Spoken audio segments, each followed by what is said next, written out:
Hey, what's up, everybody? Uh, and it's on a Monday night again.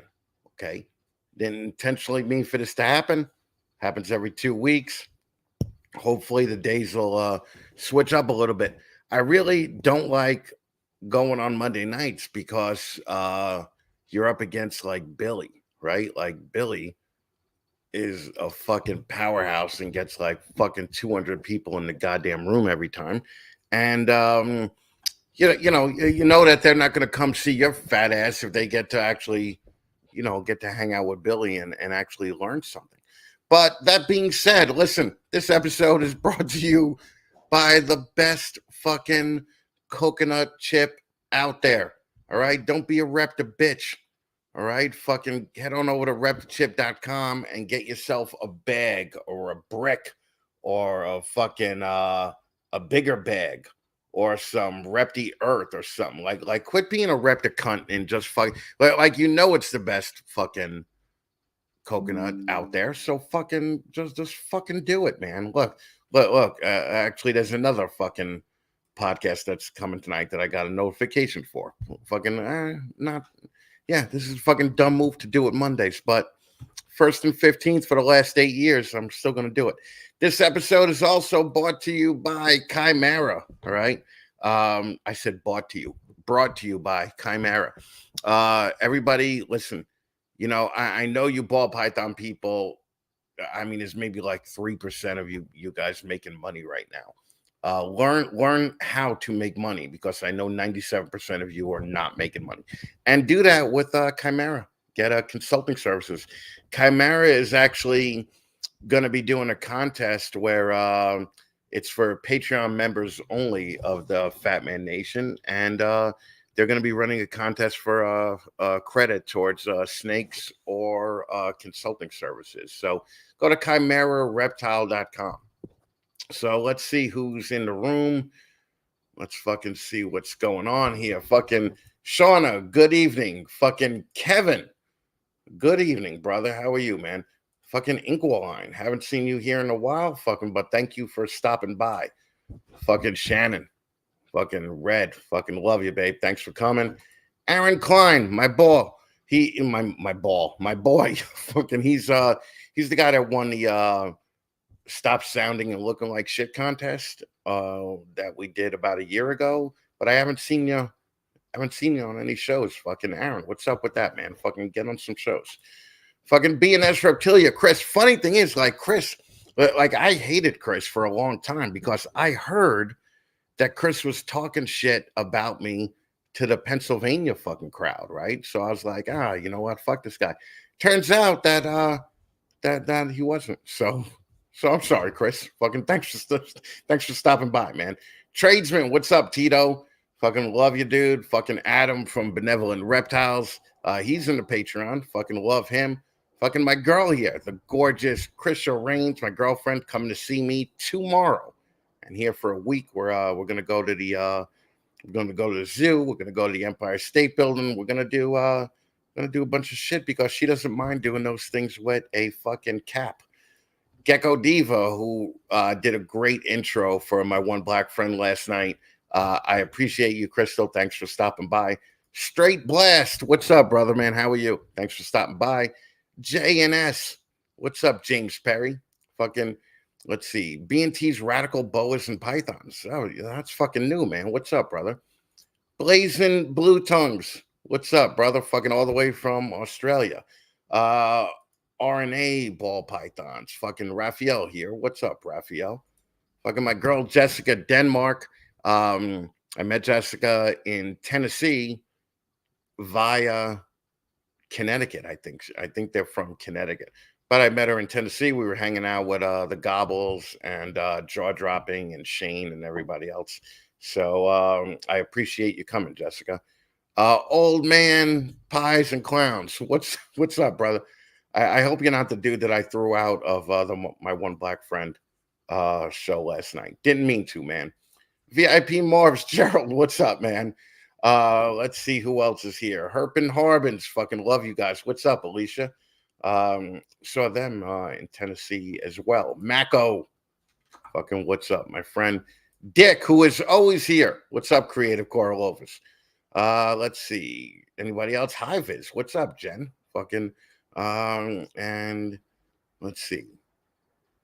Crystal, I heard there'll be music talk, so of course I would be here. Yes, there's going to be a lot of music talk tonight. Maybe too much for some of you, but we'll talk about snakes. I mean, Ebony and Ivory are here, right? Like fucking Matt's here, so we'll definitely be doing that. So, all right, guys, thank you for coming by. Had a decent week today because went to the prosthetic place and we figured out why the leg was still hurting. And turns out I was putting the padding in wrong. Okay. So stupid thing, I know, but a good thing nonetheless, because you know, I mean, I'm gonna be walking soon, right? Like fucking that's the whole goal here. Fucking Jen Kittinger. What's up, Jen? Jen did a great fucking hot chick episode last Sunday. Apparently she's way more loved than I thought about. Like fucking I knew like she was um Jason's sister. I mean, that's the only thing I knew about her. But everybody fucking loves Jen. Fucking Gray Rider. What's up, Charlie? Gray Rider's also gonna be part of the sponsors doing a contest for Patreon people only. And Gray Rider's going to be offering a lot of free shit. So, in case I forget to tell you later, go down and go smash the subscribe button's mom, all right? And fucking hit that and hit the like button. And, you know, go to the Fatman Nation website. If you can, if you have the means, join the Patreon through the Fatman Nation website. I mean, you could join free, but if you're a free member, you're not going to have access to all these cool contests that we have coming up, and all the other kind of behind the scenes stuff. So that's really a reason to join. Fucking plus, you know, like kind of work hard here, right? Like we think you know we're worthy of fucking a little bit of money to help keep the show fucking rolling. So what we're gonna do here is, instead of fucking around and just me yapping about something here, what I'll do is I'll get through. Here, listen, Charlie, Gray Rider Reptiles. Okay, Charlie is a sponsor of this show. Uh, Charlie got a whole bunch of tests available. Fucking, as a matter of fact, if you want, I'll fucking tell you what he has actually available for. So I'm just going to shedtesting.com. That's where you got to go. Look, listen, don't use that other fucking company, right? Use fucking Charlie. Charlie actually still gives a shit about you know, about turnaround time and everything else. The other guys, you're gonna send them a fucking shit and you're gonna wait fucking 4 months for some kind of response back, and then that's 4 months wasted when you don't get the result you want. So anyway, Gray Rider has tests for Desert Ghost, VPI Exandic, Clown, Cryptic, Asphalt, Candy, Gravel, Hurricane, Hypo, Lavender Albino. That's one gene, by the way. Anything in the Bell Complex, Piebald, Ultramel A and B, which I didn't even know that Ultramel had an A and B. It's like some dumb Desert Ghost shit now, right? Like if you have the A version, it's not compatible with the B version, but if you have the C version, you're compatible with both. And Yellow Belly. So anyway, go to shedtesting.com. Fucking Charlie fucking kills it every time, all the time. He's probably one of the best guys in the hobby, and he's very well liked. Okay. And let's see what else. Who else this brought to you by Redline. Fucking my boy Robin. This is one of the things that Adam and I have in common tonight, except, you know, in addition to the snakes and the music, is that Redline also sponsors Proper Royals. So Robin kills it. Yeah, I mean, you guys already know where Robin came in and kind of fucking said I could do this better. Year later, he's the fucking top reptile shipping company in the country. So he really did a mic drop on fucking everybody. So I appreciate it. If you use the code Robin60, you'll get 60% off your first 2 orders. And then follow that up with the coupon code Fatman5. You'll get an additional $5 off So I mean, there's no reason not to use Redline. I use Redline for shit like that's not even live. Like I'm not shipping snakes out or anything like that, but I use them every time I'm shipping out, a bunch of posters or a bunch of DVDs or a bunch of anything. You can use Redline for anything. So keep doing that. Well, the episode's also brought to you by Clutch. It's literally the best ball python management software out there. Everybody knows Justin is like Apple, and if you ever buy something from Apple, it just works right off the bat, right? So what we're gonna do is we're gonna get right into this shit. So I'm gonna bring Matt on in a minute, but before I do, I gotta play this dumb little bumper because it tells you how relevant 15 minutes of lame is in the actual reptile hobby.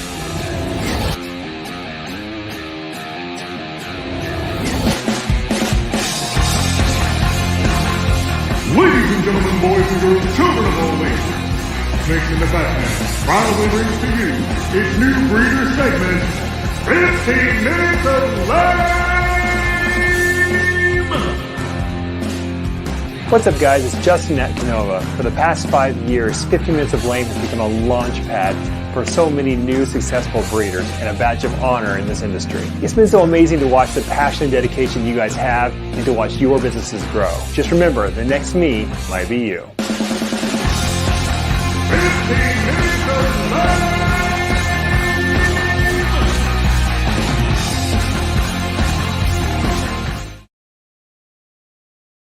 Oh, look who I have here. Fucking Matt Lagrone. Okay, what's up, brother? How you doing? Oh, man, we can't hear you. You're muting yourself. There we go. We good? There you go. All right. Yeah. I'm good, man. I'm good. Other than the unmute button, I'm good. Yeah, no, coming out hot with that new microphone, right? Yeah, man. I had to readjust it. So, I saw how you and Adams was set up, so I had to reset mine. Gotcha. All right. Well, it's no problem. Thank you for being here. I appreciate it. We're kind of just gonna get right into it with you, all right? Okay, for sure. All right. So you know how this works. Fucking there's we basically put 15 minutes on the clock, right? And yeah, that's gonna start now. Okay. So look, it's a good name, man. It's a good name. And it actually means something, right? Why don't you tell me about the name? Yeah, man. Honestly, I mean, the story behind the name is kind of simple. I mean, we got a few ball pythons, and I told my wife, I'm like, look, I really want this to be a legit business, so we got to come up with a name. Start doing what everybody else is doing, posting, Instagram pictures and all that kind of stuff, and Ebony and Ivory came, I just started singing the song. And before you know it, she pulled up some like app on YouTube app to be able to record it and put like letters with it or whatever. And she said, sing it. I sung it, recorded it, and it was the name and the jingle all in one. Yeah. So you were literally just like listening to Stevie Wonder in the back and just started singing it. And I don't. It just popped in my mind, man. It was just a natural. Just hey, I just start singing. I love to sing. I've been singing all my life, and so I just sang it, and it clicked, and I've been running with it ever since. Well, that's awesome, man. I like the name. I'm definitely like an 8 on the name. And you guys obviously treating it like a business because you guys have done an LLC already, right? Yeah, we are. We established our LLC at the beginning of this year. After we did really good with our reptile event shows and parties that we put on, and so along with the snakes and stuff. So it was like, yeah, let's go ahead and make this thing legit and go forth with it. Yeah. Well, so how long have you been actually breeding anything? So we got our first ball pythons 2019, right before the COVID stuff took off. And so my first year breeding, this will be our third year breeding. So yeah, this is our third year locking up stuff and actually breeding our own stuff. So right. Okay. So you actually started during COVID. You brought a couple of big males or big females rather, and started breeding right away. No, I didn't. I actually grew mine. I did end up getting one gravid female from a lady who was in town. Her and her boyfriend broke up, and she was just trying to get rid of the snakes and posted them up on a local site. Right. But most of all my stuff really was, I got it as hatchlings. I found a mentor early when I got in, and I got hatchlings at good prices, and and we went from there. Do you want to shout out your mentor? Oh yeah, for sure. Justin Thomas over at Armless Angels. Yeah. I've been Angels. rocking with him since 2019. Yeah. Okay, cool. Very cool. All right, cool. Fucking shout out to Armless Angels. They're a sponsor on Keys, I believe, right? Yeah, he is a sponsor on Keys. Yeah, he's man, he's walked me through the whole thing. And what's cool about him being a sponsor is that it's like, or not a sponsor, but a mentor. Most mentors are like, they'll be here and they'll keep you here, right? Right below him, so that you stay there. Yeah. Right. Yeah. But this dude, I mean, he want my collection to be better than his collection, I feel like. So it's that's how when you it's became more of just we brothers, really. You know what I mean? So yeah. So you've been doing this about 4 years. Yep. Okay. And you knew this was coming. How much have you put into this versus how much have you gotten out to it? Gotten out of it? Yeah. Man, we built our own snake room in the garage and snakes and equipment total. We're definitely well over, I would say somewhere between 85 and 100,000 for sure. Yeah. Probably closer to 100,000. It cost me nearly 15 to build this snake room. Yeah, I believe it. Yeah. And how much have you made back? Oh man. On the books, we made, oh man, I would say we're close to a little over 50,000 over the last 3 years. Yeah. Yeah, that's actually great. Okay, that's actually great. So yeah, we do a lot of those birthday parties and stuff, and believe it or not, it's a big impact on our business. Well, the birthday parties really, that kind of led you to the to where I first saw you on the TV appearance, right? Like for the news. Oh yeah. They didn't call you on because you were a ball python breeder. They called you on because of the actual parties and everything that you do, right?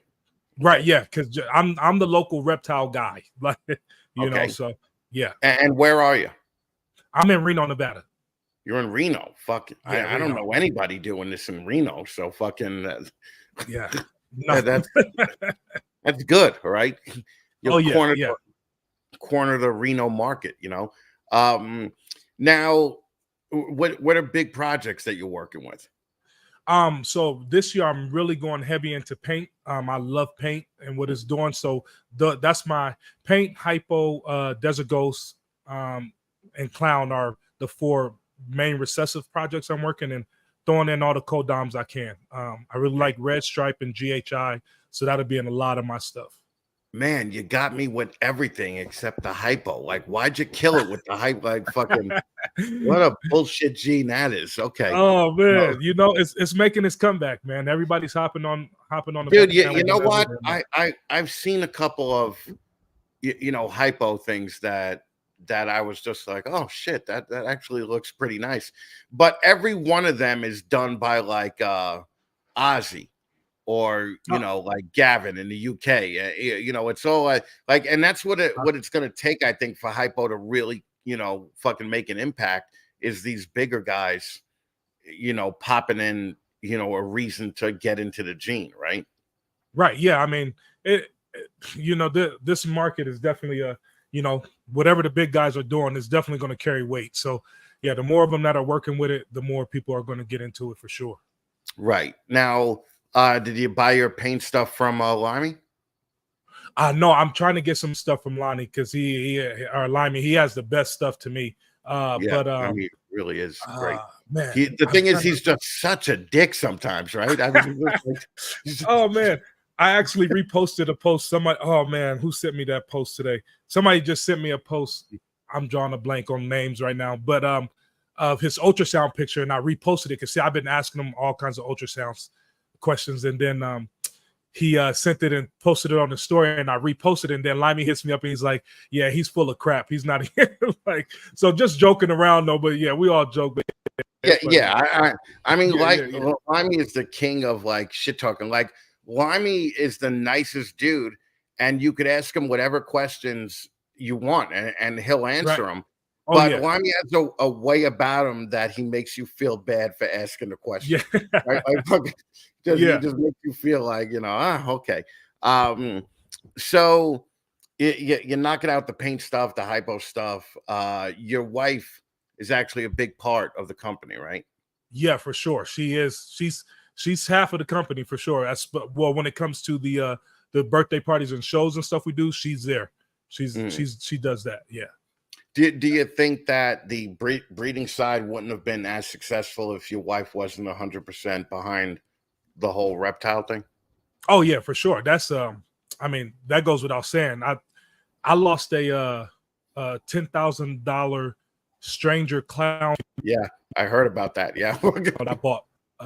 Yeah. So if it wasn't for her support, in that, I mean, I wouldn't still be investing in the stuff that I'm investing in now. You know what I mean? And Mm. so yeah, she's allowed me to pull the trigger on a few big animals, and without that, yeah, I definitely wouldn't be doing this thing the way that I'm doing it. No, not at all. Right.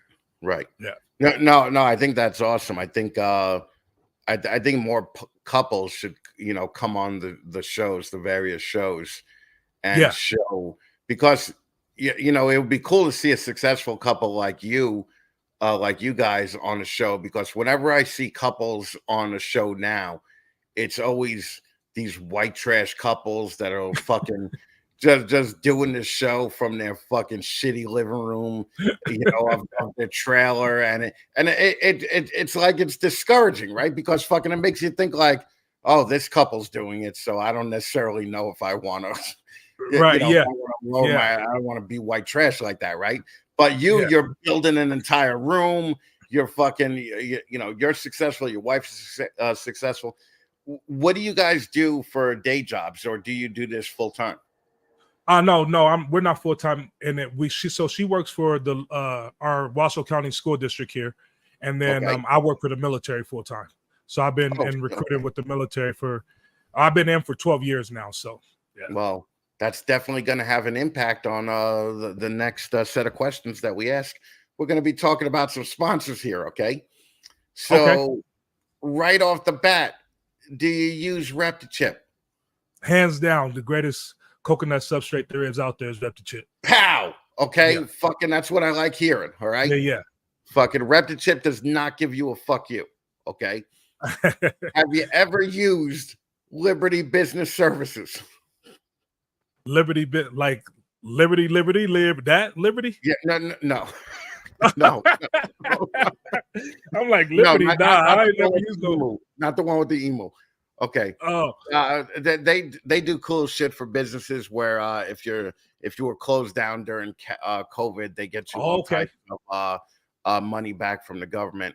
But ordinarily Kevin would give you a fuck you, but you're a fucking veteran, so boom, thumbs up from fucking Kevin.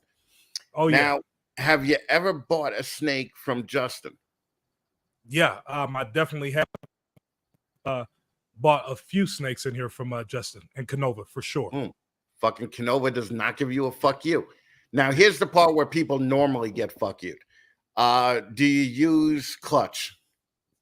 So I have tried the 30-day free trial in Clutch, and right now I just expired on that, so I haven't renewed it yet though. But I haven't purchased it yet. No. Okay. Well, Justin again would give you a fuck you, but you're in the military, so it's not gonna be fuck you. So yeah. Do you use Redline shipping? Yes, I definitely use Redline shipping for sure. Again, Robin does not give you a fuck you. All right. Now I saw your logo, and it's a cool logo, right? But it doesn't look like it was done by Stewart Design. No.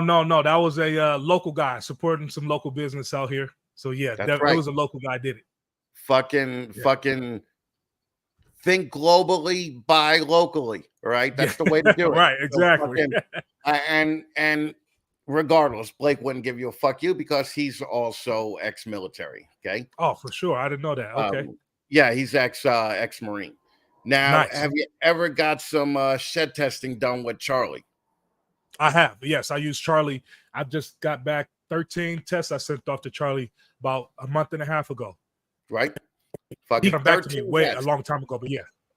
13 tests in a month, right? Fucking Oh no, it took him. It took him. He got it on maybe a Thursday, and I got the results back by that next Wednesday. That's what I'm saying. Charlie does not give you a fuck you. You know who doesn't do shit that quick? That other big company that claimed that they would have no problem fucking scaling. Right?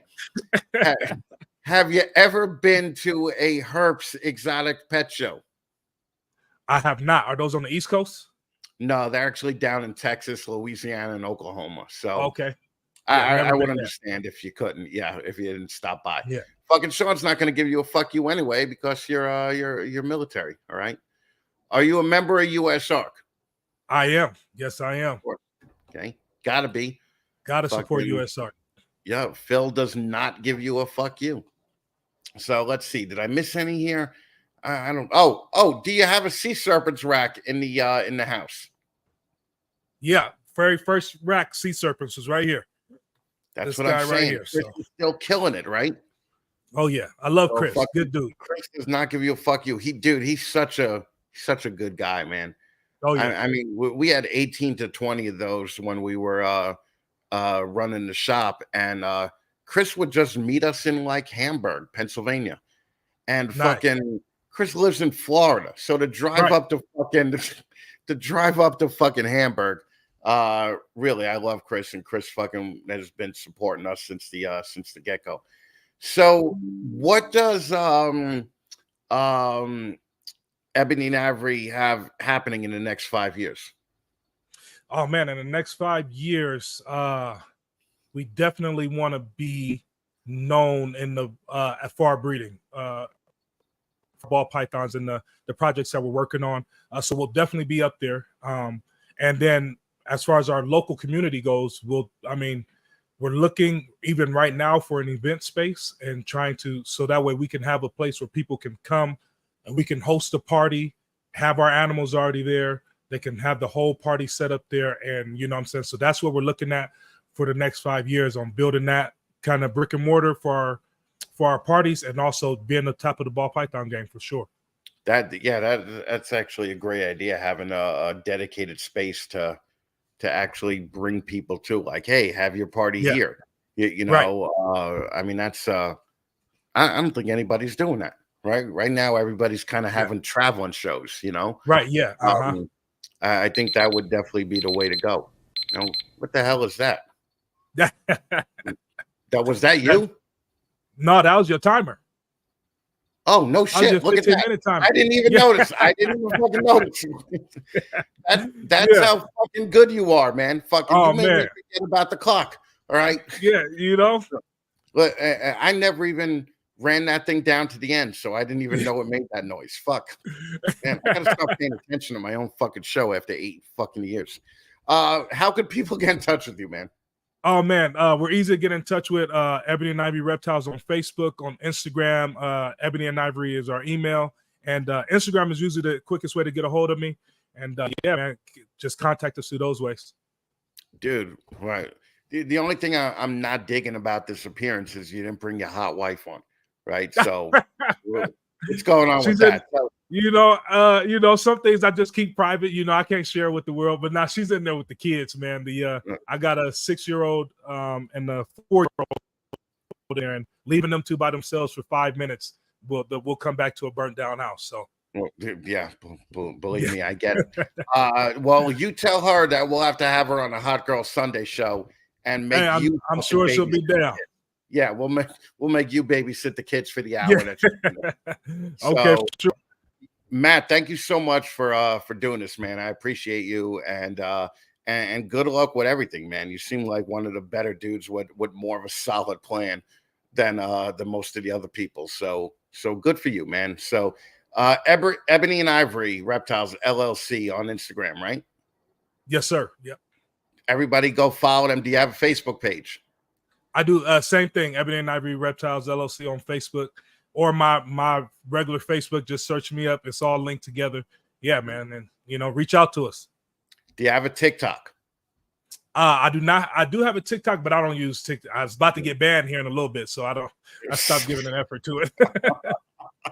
Yeah, that's going to be great when it does get banned and all these people put just so much work into it. You know, right? Yeah. I love that. I love watching people put a ton of time and or money into something, and you just know it's gonna eventually fail, right? Like that's like fucking taking part in other people's misfortunes is, something that I enjoy quite a bit. So, but hopefully that won't happen to you guys. So thank you again, Matt. I appreciate you, and everybody go follow Matt on Facebook and Instagram and go buy a fucking snake from him. He's fucking doing paint, man. Like how many other people do you know that are doing paint? Fucking buy a snake from Ebony and Ivory. Thank you again, brother. I appreciate you. Thank you, man. We appreciate it. All right. Bye. All right. Well, let's move over there. Okay, that's better. Fucking I really need a guy in a chair for this fucking show. Look, I'm way behind on the chat now. But I do want to say that the show is also brought to you by fucking Blake Stewart over at SD Design. He charges a little bit of money, okay? I'm not going to lie. But fucking when he does shit, the shit he does quickly becomes iconic. So go check them out at StewartDesignBrands.com and Stewart Design Brands on everything, on Facebook, on Instagram, or whatever. And Blake, good looking fucking guy. Good looking fucking guy. That's all I'm saying. So let's see. I mean, do I have to shout out any? Oh, listen, go to a herp show. Okay. I don't even have a herps icon in here. Fuck. Yeah, god damn it. Anyway, herpshow.net. Go see where they're coming. They're going. I think they're somewhere in Texas this weekend. But definitely go check out Sean and Lori. Tell them what a great job they're doing. Sean and Lori, I apologize. I didn't have the fucking the screenshot loaded up. And I'll do better next time, man. That's what I'm constantly telling people. I'll do better next time. Anyway, let's see. We did the Charlie thing. Yeah, you know what? Let's just fucking move on. Let's just move on and bring on my boy, the fucking main guest, fucking Adam Shirah. Right? Hey, you said it right, man. Thank you. Yeah, fucking. How do you not had what Shirah? A lot of people. Yeah, I've been saying that all my life. Like, how do you not get it right? Like, somebody even told me one time you should spell it phonetically. I'm like, I do. I even put the H on the end. Like, it's there for you. No. Yeah. There's not even like a stupid accent over the A, like right. Fucking with Kaufman, with Dov Kaufman and fucking right. Like, how do you not get that fucking name right? But anyway, dude, thanks for fucking coming. I appreciate it, man. Thank you so much for having me, man. This is really cool, and what a cool topic. And thanks. I'm happy, is what I'm saying, man. I appreciate it. Yeah, I figure it's a fucking night that we don't have to talk about snakes, right? Like fucking. I mean, we could talk about fucking snakes, but let's do that at the beginning. This way, fucking, we get it over with, and we could get to the fun stuff, fucking after that. That's good. But you're a show guy, right? Yeah, I did a show yesterday, which is why I was kind of looking forward to not talking about snakes. It's just no, it's so annoying, right? Like fucking. I mean, it's part of the job, and I do like it, but there's it's like somebody that wants to do nothing but talk gear all night, and you're like, yeah, it's a pedal, it sounds good. You're like, at some point, you're just like, morph, gene, morph, gene, and I can make this in 9 years. And I'm like, you can do it. Go. That's that's the dream. I never tell them they could do it. I go, you could, but you probably won't. No, like fucking. I'm trying to sell something. The odds are not with you. Okay, fucking. Again, I love seeing like you've been in the business long enough now where people obviously come up to you, right, at shows. And sometimes they say, hey, I saw the podcast or I saw the morning show, right? Yeah. And inevitably they come to you and they're probably like, yeah, I just took my retirement out and invested it in ball pythons, right? And you could tell within 8-10 seconds, right? Like, and be like, yeah, I don't know if I would have did that if I were you, like fucking. But have you gotten to that point, where you could just know if somebody's going to fail in a year or two? Like, I try not to, but yeah, I mean, yeah, you think that sometimes. And I used to think that about like interns I would get from culinary school too, where I'm just like, dude, like save your parents' money. Like, this isn't good, man. Like, this isn't the right place. It's not the job for you. Yeah. And I can't, you know, obviously people do it. I mean, Matt was talking about spending 10 grand on a snake. I mean, I've never spent that much money. You know, my thing was always figure out how to make it before I spent it. So, you know, I ground it out selling banana enchies for a while, and then I could buy something else and something else. So I can't really speak to it, but then again, I'm not coming on a show talking about making paints either. So I always wonder, like, am I behind? Am I, you know? Yeah, that's what I was just going to ask. Do you think that that's held you back because you didn't take the jump, right? Like to get that, like take out a loan to fucking get a $10,000 snake or whatever, because you know, if everything goes right, theoretically in 2 years, you'll be able to make that money back. Right. But didn't he say he lost that snake? Yeah, like, he did say that. Oh, I can't. Yeah. Oh, I mean, I'm not trying to rub salt in Matt. Matt is awesome, by the way. I love Matt and Kendra. They're awesome. They were on my show, but that's my point. Like, that's tough. And here's the great equalizer. In 2 years, I can buy that snake for less than the 10 grand now, because we know that they depreciate over time. You're racing the time. So, like, I'd rather accumulate the money and then buy the very best thing I can. And I know that's really anti-breeder. I will say there's a day.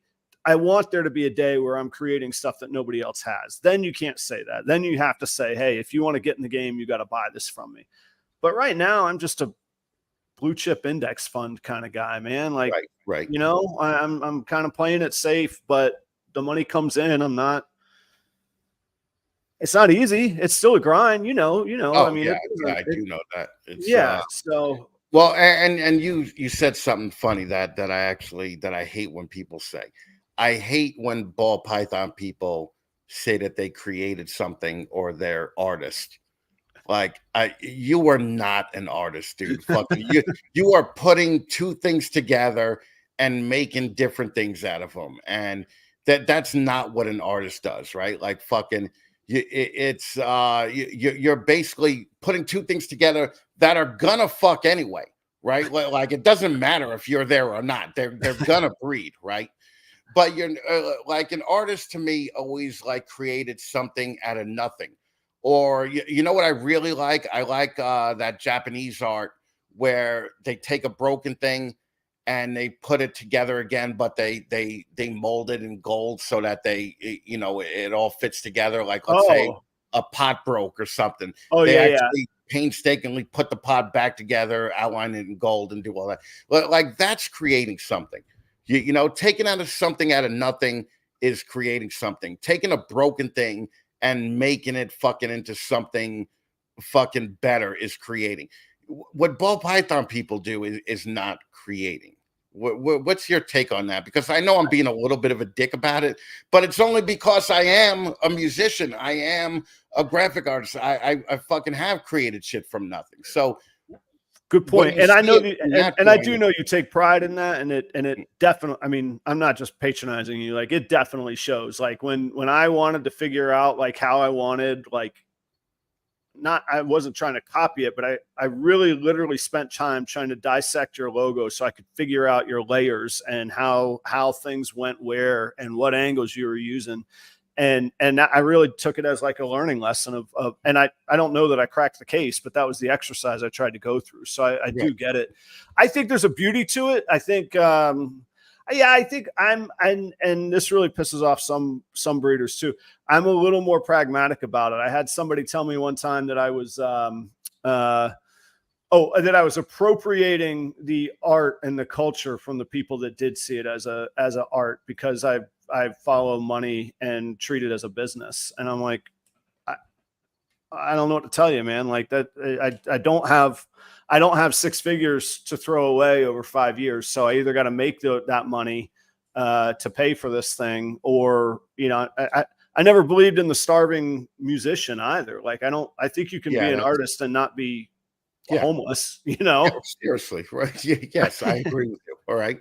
I agree with you. But you used a word there that's exactly the word I use to describe you, because I watch all your shows and everything. Mm-hmm. And you are a very pragmatic fucking dude. Mm-hmm. You're not gonna fucking you're not gonna put the house on the line to fucking, you know, to buy a snake. Or and there's some Ozzy said to me like fucking 8 or 10 years ago that stuck with me. He's like, what's so bad about wanting to do something and making money at it, right? Right. There's nothing wrong with that. If you're into ball pythons because you want to make money from it, just say that. Don't be like, oh, I'm not in it for the money. I'm in it because I love the ball python. You know how I know that's bullshit is because I know not one person with just one ball python. Right. Right. Everybody always has 10 or 15 ball pythons and everybody's always trying to breed them. So don't tell me you're in it for the fucking, for the art. Okay. Because you're not in it for the fucking art. You're in it for making money. And, I took the saying like, when we signed our first deal and Right. we were getting comments from fans like, oh, you guys sold out. You guys Right. sold out. I was just like, no, man, we didn't sell out. We bought in. Okay. Yeah. We fucking bought in because fucking who the fuck wants to be a starving artist? You know? Yeah. And I never got I'm kind of a punk rock guy. And like, I can remember people like, forget whether anybody likes Green Day or doesn't. They've been pretty true to themselves and they've stayed Right. with the kind of music that they make. What am I supposed to root for them not to do well? Like, Right. they gotta be homeless for 30 years. Like, that's not, I've never agreed with that. And I've always thought that was a cop out for like people that I won't say couldn't do it because most of us fail at what we dream of anyway. And we go back to our jobs and our careers and that's what we do. So I'm not going to knock that, but like, you can't knock somebody for making it and then just take a shitty argument like, oh, you sold out, like there's suddenly less people or less valuable for bringing something cool to a scene, Right. And bringing it to the masses. Like, why would you want to stick with just let's use it as an example, like just the reptile people, right? The reptile people are this tiny little segment of the population. And sure, there are people that have figured out the code, right? And cracked the code and they figured out how to make a living out of it. But it's such a tiny percentage of the population that's into the hobby and that have become successful that it's really, I mean, the odds are against you becoming a truly successful ball python breeder. Let's just use as an example. Yeah.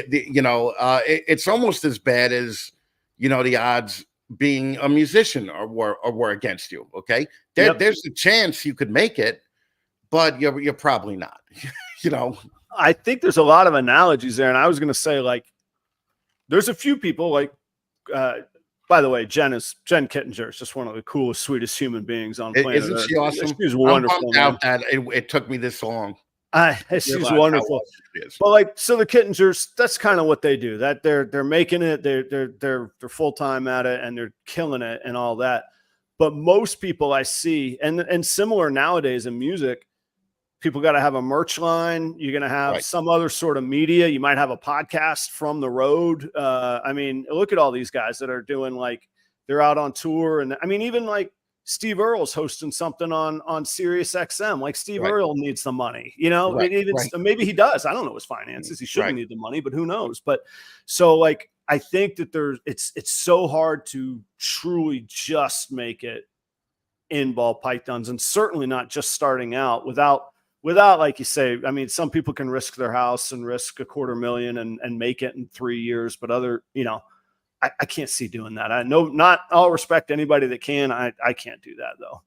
Yeah. I mean, we put a ton of money into it when we first started, and we put about, I would say $250,000, but and that was back then, 15 so yes, right? It's a lot of money, right? And it was it was just a weird thing because even as we were buying things, I was thinking like, I was telling my two partners, Danny and Donato, I'm like, what if we took this $250,000, right, and opened up an Arby's, right? Like an Arby's is guaranteed to give us money, okay? like we could totally do that, right? And that those guys are swing for the fences, guys. And I was just like, this is ridiculous. And that was also at a time where all you had to do was have a cool snake and post it on the internet, right? There was no Instagram. I mean, there was Facebook, but it was was definitely not what it is now. And nowadays, unless you're prepared to have a YouTube, be an Instagram nut, have a TikTok shit, well, like, why even breed now if you plan on making money and not doing any of those things, right? Yeah, I completely agree. And it was, I remember the instant I wanted to buy you're going to laugh and be like, yeah, I told you, just like the rest. I wanted to buy a pastel female proven breeder. I was going to breed some snakes, man. And my wife said, what are you going to do with these snakes? I said, I'm going to sell them. She goes, yeah, to who? Who the hell's going to know you? And I was like, all right, I got to have an answer for this woman because I'm going to buy that snake. And I did buy the snake, but that was where the YouTube all started from. But she had an exactly correct point and to your point, like how are you going to stick out? And now, like, it's even a question of how you're going to stick out on Instagram, how you're going to stick out on a podcast. Everybody's got a podcast now, shoot. And I'm sure you were thinking that 3 years ago when I popped up out of nowhere. You're like, damn, now who's all these people thinking they can do it? And I think that to this day. Okay. Oh, I know. You know, I definitely. But it's like when we first got signed, right, and we got our CD into Best Buy, right, we were jumping up and down. I say, did you feel like a king, man? God, dude, you had to feel like a king of the world, man. We felt like a king for fucking 10 minutes until our manager says, "What the fuck are you guys so happy about?" And we're like, yeah, well, you could go to Best Buy and get our CD. And my manager goes, yeah, that's great. Your CD is one of 30,000 that people have to look for and find. And because we can't afford to give you an end cap, right? So right. And then we were just like kind of sad. We were like depressed that our CD wasn't Best Buy, right? Oh, man. You should have been able to enjoy it for like, a week. 10 minutes. Go out and party that night on Sunset or whatever. No, it didn't. At that night, it didn't last. It was over by lunch. All right. It was just like, oh yeah, all right. I guess we better go out and fucking, do shit. So, but that's the way being a ball python breeder is now, right? Like you come in, and even 5 or 7 years ago when Miguel came in, it was a little bit different. Mm-hmm. It was a little bit different where if you just spend a ton of money, and you have just a YouTube channel or a Facebook page that you could do videos on, you stood out. But now, I see all these things pop up on my my YouTube homepage that it was released 4 days ago and it has 37 views and fucking 54 views. And as far as I'm concerned, if you're doing this for 3 months and you still have under 100 views, somebody's sending you a very clear message, right? Like, fucking just get out of the way, because all you're doing is getting in the way of like me watching something good. Like, fucking, I'm going to watch your dumb show because I feel bad for you because I want to be the 38th viewer instead of fucking watching Bad Batch when it first comes out, or Ahsoka, like I'm giving up Ahsoka time for you. So that's the thing that really irritates me about these new breeders. And I mean, not all, all right, but the majority of them are pretty much frustrating as hell to fucking watch and deal with, I think it's like going to a local open mic if you move to a new town. Like it's probably 80% terrible, and there's 2 people that you're like, oh shit, they're good. Like make you stop running your mouth, and you're like, oh my God, they're okay, they're really good, and right. And I think it's like that, and I think it's always gonna, to some degree or another. It might not just be on YouTube, but to some degree or another, in some way, it's gonna be that. There's shows where I'm like somebody, like, I hate to say it, Rick in the audience, he just mentioned we were vending next to each other this weekend. There was somebody just down the aisle from us, like they had like a bed sheet that didn't even cover the whole table for their tablecloth. And I'm like, always been my thing. Yeah. Like, if you're going to show up, like, look good. Like, hell, I even shaved, like, right. I remember for our first table, it was a White Plains show, like the worst show that you could go to. Of course, we didn't know it at the time. We didn't know it that they call it White Plains, and we didn't know. and we spent about $5,000 on our table. And when we showed up, you could tell that we were the people in there that gave a shit, right? Yeah. And because when I go to shows and I see people with either a paper tablecloth, like at a restaurant, or something that they bought at Party City, like I just tear into them because it has a bunch of cute reptiles on it, and it's green, and I've seen snakes in like cake pans that people get from restaurant fucking supply shops, and shit like that. That's always been a thing with me. Like fucking, I hate the term "fake it till you make it," but at the same time, like go out there with a little fucking pride and dignity, right? Like fucking. Don't go out there making yourself look like $30 if you're worth $100, Yeah. And you're never going to be able to convince somebody to give you that $100 or whatever the high end, to keep with the analogy. But yeah, so she's walking around barefoot too. I have a particular distaste for feet. So I was really furious. Like, I mean, so I was like, I can only, no, I was going to make a joke about feet. Never mind. I can only imagine though. Like I was like, all right, this person is just, all I can tell myself is I'm going to do better than they are today. And I'm sure I did. That's all. No. I look at those people and I'm like, I'm better than that person. Like fucking, because that person just walked into a fucking bathroom with fucking piss and everything on the floor and just thought that was okay. Thought that was okay, like fucking, hey, this is what I'm gonna do. I'm just gonna go slap my feet around and fucking piss, because I don't know if you notice about women, but fucking women's bathrooms are way more gross than guys' bathrooms. Okay, women stop giving a shit when they fucking close that bathroom door in a public place. Privately in your house, the women probably have a better. My wife does better. But my first job was as a dishwasher, but I didn't know that in the small print, apparently, that I didn't read was actually before you wash a dish, you're going to scrub toilets in the men's and women's room. So I do objectively have to agree with you as somebody who every morning cleaned bathrooms for a restaurant that stayed open till 2 a.m. the night before. Yeah, it's just, feet are the ugliest part of the body anyway. Like fucking, they're just gross. Luckily, I only have one now to deal with. You're down to one. but it's a hideous foot. Okay. Fucking, I won't even take off my sock in front of my girlfriend. It's like, I'm like, no way, right? That sock is staying on. Okay. That sock is fucking staying on. I could be butt ass naked, which is not a cool thing to see anyway, but the sock is still staying on. The sock's going to be there. Huh? Yeah. Will always be there. So you just like doubled up your money on socks though? Like, yeah. I hate to be insensitive. That just dawned on me. Like, it would be like if I was a gay guy and I was dating a guy my size. Your same size, right? Yeah. Doubled my wardrobe. Yeah. Right. You just doubled like the top drawer wardrobe. You just doubled, right? I have socks for days now. Okay. So I'm the sock king, right? You doubled all the rest of us up. All of us living the low life with socks, man. Yeah. But I realized today too, it's like fucking, now I got to cut a leg off of every pair of fucking sweats that I have. Like fucking.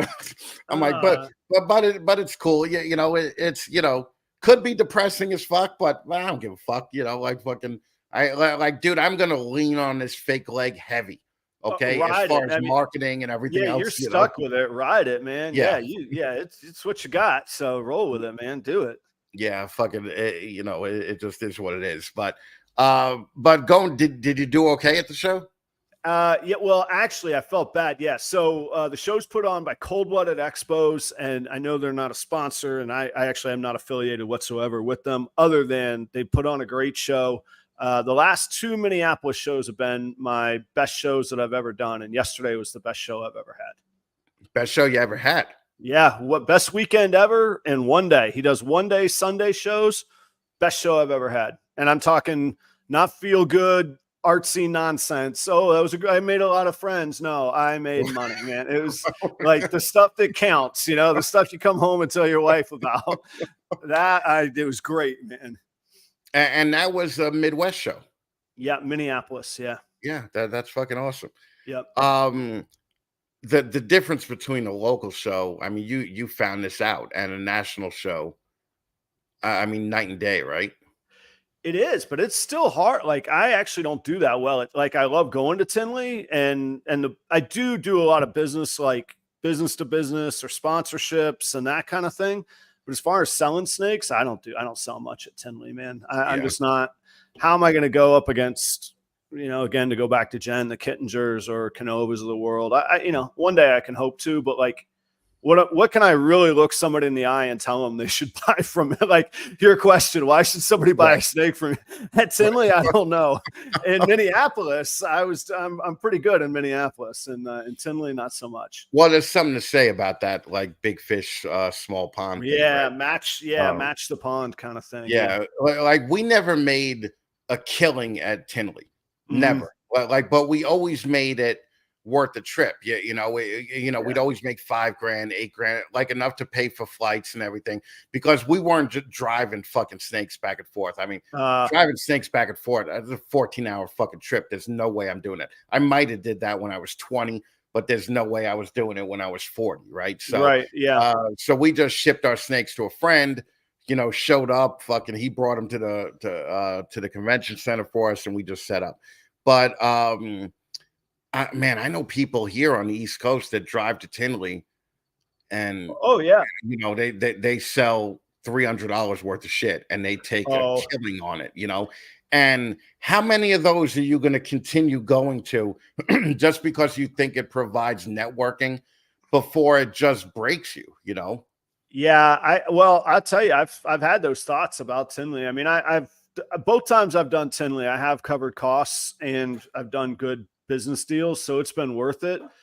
But yeah, about 3:00 Saturday afternoon, after the doors have been open since 7:30. And why do they open at 7:30 in the morning when you're sitting there going, man, I'm still in the red, and we're over halfway through, and you're exhausted, and like not that partying's a burden, but you're going to party Saturday night at the auction, and then you got to still go meet everybody that you can and all that. It's a grind, man. It's fun, and I'll take it over restaurants any day, but it's not. I do better at home. And like the bottom line, don't have to pay for a hotel, don't have to drive the 7 hours each way, none of that. Right. I'm back home, my animals are home. Way more profitable, these local shows, man. Yeah, well, and also Tinley, you have to be on for 3 days straight. Yes. Like fucking that's the thing that really got to me by our like third one, because I went there for the first one, and I remember I was hanging out with Chad Hulker and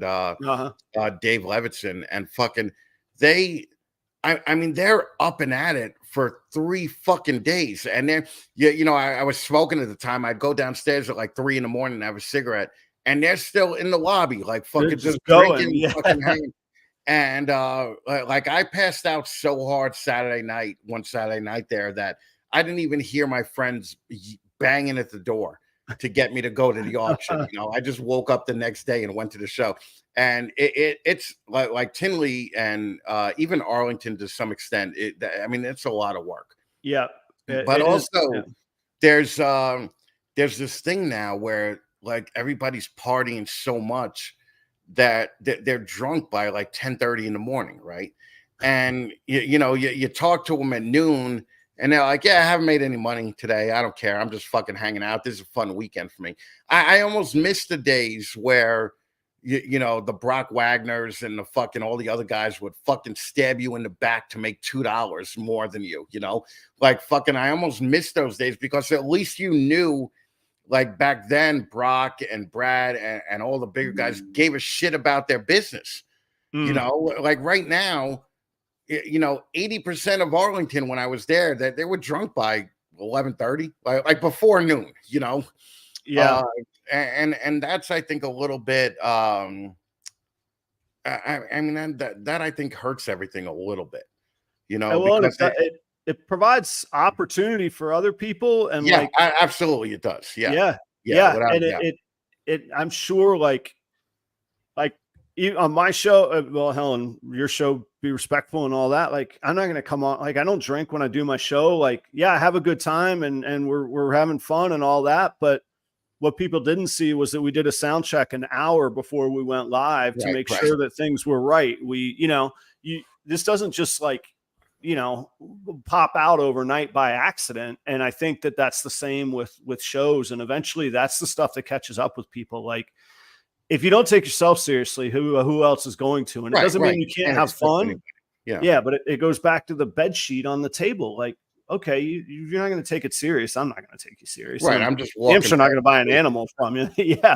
Yeah. Fuck that. I noticed in the non-ball python reptile people that there's a lot less bullshit with them. There's a lot more care and understanding of the animal. There's so much more respect for the animal. Like you talk to some of these monitor people, and these monitor people, I mean, they live for their fucking animals, right? Like I can't tell you the last guy that I met that lives for their ball pythons, So I will say Desiree loves her monitors. I love my ball pythons, but I don't love them like Desiree loves her monitors, man. She does. Those are like I have a couple ball pythons that are my pets, but they're not like my wife's dog. Like our dogs are clearly my wife's dogs, but like she holds I'm probably second to the dogs, literally. Like, but that's what happens. Yeah. You're right. It's our lot in life as middle-aged guys, but no, you're right though. On some of the other animals, and I think that they're probably more specialized. And let's be honest, part of the reason why ball pythons are so big is that so many people can do it. Yeah, it doesn't take that much to do it. Right, like they're so easy. I mean, you could ignore a ball python for a week, and that ball python is fine. That ball python probably prefers it. Probably enjoyed it. Yeah, that's actually the selling point. Like you can go on vacation with ball pythons, Yeah. Like ball pythons are easier than fucking dogs, fucking a lot. But now you were doing music a lot more when you lived in Florida, right? Yeah. I was, and I was, like a lot more. Yes. Right. And you were almost making a living off of that and your consulting stuff. Yeah. As opposed to the ball pythons, where when you moved, obviously the ball pythons had to become a bigger part. Yeah, they did. And so this is a great world because you're one of the few people that can see both sides of it. When you establish yourself on a scene musically, that takes years, and that takes the politics and the relationships and just like show promoters, you gotta kiss bar owners asses. They'll there's no contracts. You hope you show up and you hope you get paid because everything's on a handshake. Like you're grinding it out. And so to build and they're hoping the same thing because half the bands they show up can't play or they're, bass player got drunk and he's in jail. And so it's their same problem too. So I had all that ironed out. Like I had my circuit. I knew who I was going to call when I wanted gigs. I could book, not the whole year, but I could book 6-8 months out and know my money was coming in and all that. And I just don't have the contacts up here. And the flip side that is really tough and that I made me really, really focus was like a good solo gig. Like, I don't know what people think of their minds and for music, but like a really good solo gig, maybe $350. If I can make that and tips, like that's a really huge day. Right. But and what people don't know is that that's whether you're with a band or solo. Right. Oh my gosh. If you're with a band and you make $350, like you're playing corporate gigs if you're making that in a band, right? Yeah. So yeah, I mean, my sweet spot was a duo just because it was a little bit easier. I didn't have to, try and play all the melody and blah, blah, blah, the nerdy stuff. But then we'd all laugh if somebody said, man, 350 was an amazing reptile show. And I started to see like, there's 26 shows I'll do this year here. And I was like, give this thing a shot. And I knew I wanted to give it a shot. Like I'm excited about, for all I was talking about that I like business and maybe it's not an art form and, people love their dogs more than ball pythons, man. I love it. I love I love what I'm doing. I love waking up, the facilities in my house. I love coming down here and seeing how the animals are doing. And it's like my own world, and I'm figuring it out and making progress, and I'm profitable. And like, so I'm excited. All that stuff has got me going. Like, I'm really happy about it. I'm not trying to be just doldrums about it. So it really was like, all right, am I going to try and play 5 of the best solo gigs a week, which is exhausting, playing 5 nights a week, and make $1,500 a week? Or am I going to try and breed some, clown head Xanthics or Xanthic het clowns and sell 1 or 2 of those a week? And it was like, okay. So I do want to do both, but I had to choose where the hell the money was going to come from. Because the other option was going back to the career that I really am not. I would do it, and we used the word pragmatic earlier. I'll make it work, but man, I don't want to do that again. Yeah. I mean, of course. And you're at a point in your life where it's either like shit or get off the pot, right? It's like, yeah, that's right. You may as well like if you're going to try it now. That's right. And you know what? I know what the odds are. I fully understand it. My dad quit his career to buy a music store in the mountains in North Carolina. What a dream. How long did that last? About 3 years. And they went right back to, I get it. I get what I'm up against, but you know what? Dad did that. He said, man, I'm going to walk into a room full of 100 guitars every day and be happy and try and bring some happiness and make a living at it. So I'll try it, and I give it my best. And if that's my fate, that's my fate. But I'll at least know, and I'm pleased to be able to say that I even took the shot. Right. Yeah. See, when we first got signed, we were in our early 30s, right? So we didn't think there was a chance in hell of us even getting signed, right? We're like, we're too old to get signed. So you were old enough to have that self-realization already? Without a doubt. The moment I had the self-realization is before we got signed, I had a party at my house, right?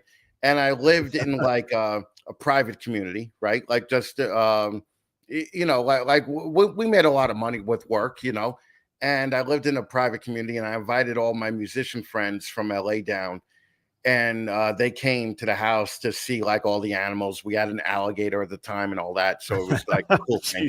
And it was cool. But then they started talking they're like, oh, you got to drive over a man-made bridge over a man-made lake to get to Chris's fucking little McMansion. They're like, he's not exactly very street, is he? And I was like, fuck, I'm not street. Like, fucking, like I'm not street at all. And we took a hit, when they realized that. But when we got signed, we were so surprised that somebody would even put money behind us that we just kind of fucking wrote it out. And it was great because when we first got our first advances from the record company, we all went out, like 3 or 4 of us went out and bought like cool cars or motorcycles and shit, right? Yeah. And the singer had an autistic kid, right? And he realized that when we were going on tour, he had to pay for somebody to watch this kid. He had to pay for fucking special schools. So he went out and bought a PT Cruiser, right? So we're driving up to him on a fucking, Harleys and shit. And we're just looking at him. We're like, you're a fucking PT loser. That's what you are. But yeah, that's the surprise that we were even going to get. Like, he didn't even expect us to get signed. He had a kid already, and that rarely happens with the fucking with the reptile thing. Like, I've never been to a show where I expected to make $1,000 and made $10,000. Okay, that's never happened. Right. No matter what we did to try and do that. Like, we gave away an iPad at one of our shows, like fucking, and an iPad back then was like $1,200 for a shitty fucking iPad, like a generation 1 iPad. And we hired girls to model with people and fucking take pictures with people and fucking, but like, it's always been a thing with me to make it look good. And you know, I've gotten accused of like being misogynistic and fucking sexist and all that. But I noticed that like I ran clubs with a partner Mhm. in LA, in Hollywood for a long time. And I noticed that if we had a show on a Tuesday night that we were booking and we had a guy bartender, we would do okay. We would make like 12 grand for the night, right? But if Mhm. we fucking had a show on a Tuesday night with a bartender with big tits and fucking, you know, flirting with everybody, we'd make like 40 grand for the fucking night, right? Yeah. So I always kept that mentality coming into like everything, to this show, to the shows that we did when we were with Eyeballs and all that. That was always like the kind of look that I wanted.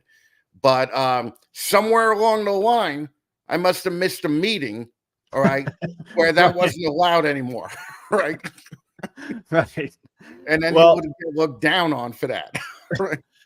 I could tell you, like, in a restaurant, like, so I worked my way up from a dishwasher in a restaurant, and my time came where I'd be a bartender, and I would Friday the weekends I would bartend. Actually, this girl was my girlfriend, and I learned real fast. Like, she was the star of the show, and I just needed to go work the service well and take the tickets and crank them back out. And there is something to it. And yeah, it's a different time and a different place, but I do think it goes back to looking good and feeling good and putting on a good show, make people feel good as the customers too. Right, right. Well, that's the whole thing because I remember Hotbox incubators. That's my chick. Fucking cities always do make things better. Hotbox incubators used to roll in their 4-foot incubators and just have a chick in a bikini in the incubator all day at the show, right? Like fucking just. I mean, these poor girls would fucking be sweating in the incubator. That's the old whiskey a go-go model. That's where That's go-go the thing. girls came from. They hang them in cages above the party, man. Yep. And when we were running clubs, we used to put up 4 platforms. Yeah. And right. the club promotion I helped run was called Club Vodka. And it would be the vodka girls. And they would just be dancing like strippers during the bands playing, during, you know. So, I mean, these shows were packed with like, you know, 2,800 people like every night. It was at the old knitting factory in Hollywood, which had cool. 3 rooms, right? Yeah. So there was a small room that we put like the cheap shit people in. Then there was a medium room which we put the up and covers in, and then we always had like a headliner in the bigger room, right? Mhm. So for all night you could see 27 bands or whatever. You know, if you would travel from room to room. And that always worked. So that was always like the mentality that I brought to you know, the snake thing, you know. But you know, again, different time now, you know, fucking thank you, Leviathan. Fucking yeah, we're pretty awesome. Gotta tell you, we're pretty awesome. I've Fucking learned a Brian lot from Bodie, that guy. what's Yeah. up, brother? Speaking Fucking of thank awesome, you, Brian. And then I think we got another one from Paul over at Large March too. Fucking so sorry, I can't scroll that far back, Paul, but thank you, brother. So you had a dad that owned a fucking music store. Yeah, man. And actually, my dad, so my dad was born in 50, just for frame of reference. So 1966, from Valdosta, Georgia, my dad and his band run away to Hollywood. And you'll get a kick out of this. They were the house band in Pandora's Box. So you're talking about like the little rooms, and you'd have like, you probably had the guys you always called, hey, I need you in here. I got a gig for you because so-and-so is coming through town or whatever. Right. So he was that band for Pandora's Box, and he was there until the riots when they, you know, rounded up all the kids with long hair and beat the shit out of them and all of that. Right. And, Right. you know, and it was just a different time. I mean, within 18 months, he had that happen to him. And then he was drafted and flown off to, you know, fight a war that he had no idea about. But yeah, dad's alive, still playing, and he's a great musician, man. But yeah, I always grew up with music in the house and cool guitar. Like, I didn't even know how cool they were. Do you remember, this is really geeky, you remember those amps, custom amps that had the tuck and roll, like plastic glitter or sparkle? Yeah. I had one of those. I didn't have one. My dad had one, but I remember being small. I remember looking up at that thing. It was a 2x15 vertical rolled purple glitter amp, man. And I just remember like staring up at that thing in awe, man. Dad was a pretty quiet dude, but I remember we lived in like these apartments and the people next door wouldn't shut up. And I remember he wheeled that thing up to the wall, plugged his Les Paul in, and hit that thing as hard as I've ever heard and as loud as I've ever heard an amp. And it got real quiet, man. Yeah, see, I did not grow up in a music household, like at all. No. And you know, you're talking late 70s, 80s, you know, was when my primary years were. And I saw like fucking, I don't know, Bon Jovi or Poison, like on MTV. And then I noticed that some of my friends were getting into it, right? Yeah. And then I saw a friend of mine, he had long hair and all that, but he just had a guitar case. He had an empty Gibson guitar case. And he would walk up and down the boulevard with that fucking case like he was going somewhere. And that motherfucker got laid so much. Talk about pragmatic, right? There you go. Just skip the effort. Just get the case. You're walking around with an empty guitar case, right? And that's when I was like, oh, I'm gonna try playing for and fast forward 20 years, we're opening up for a big band at what used to be Giant Stadium in New York, right? Oh, really? And we're not opening up for the band. We're the opener for the open. You know, when they have those 3 band bills, like fucking. So, but we still paid. You know, played for 14,000 people, right? Yeah, man. So I invited my parents down. They came, right? They were backstage, and as we're walking off stage, right? Like we're all excited. We're like, fucking, hey, we just fucking did 13,000 Kings of the world. people. Yeah. My father is there at the gate backstage, and he says to me, he goes, you know, there's still openings at the Port Authority if this music bullshit doesn't work out, right? And I remember my singer just looked at me and he's like, fuck.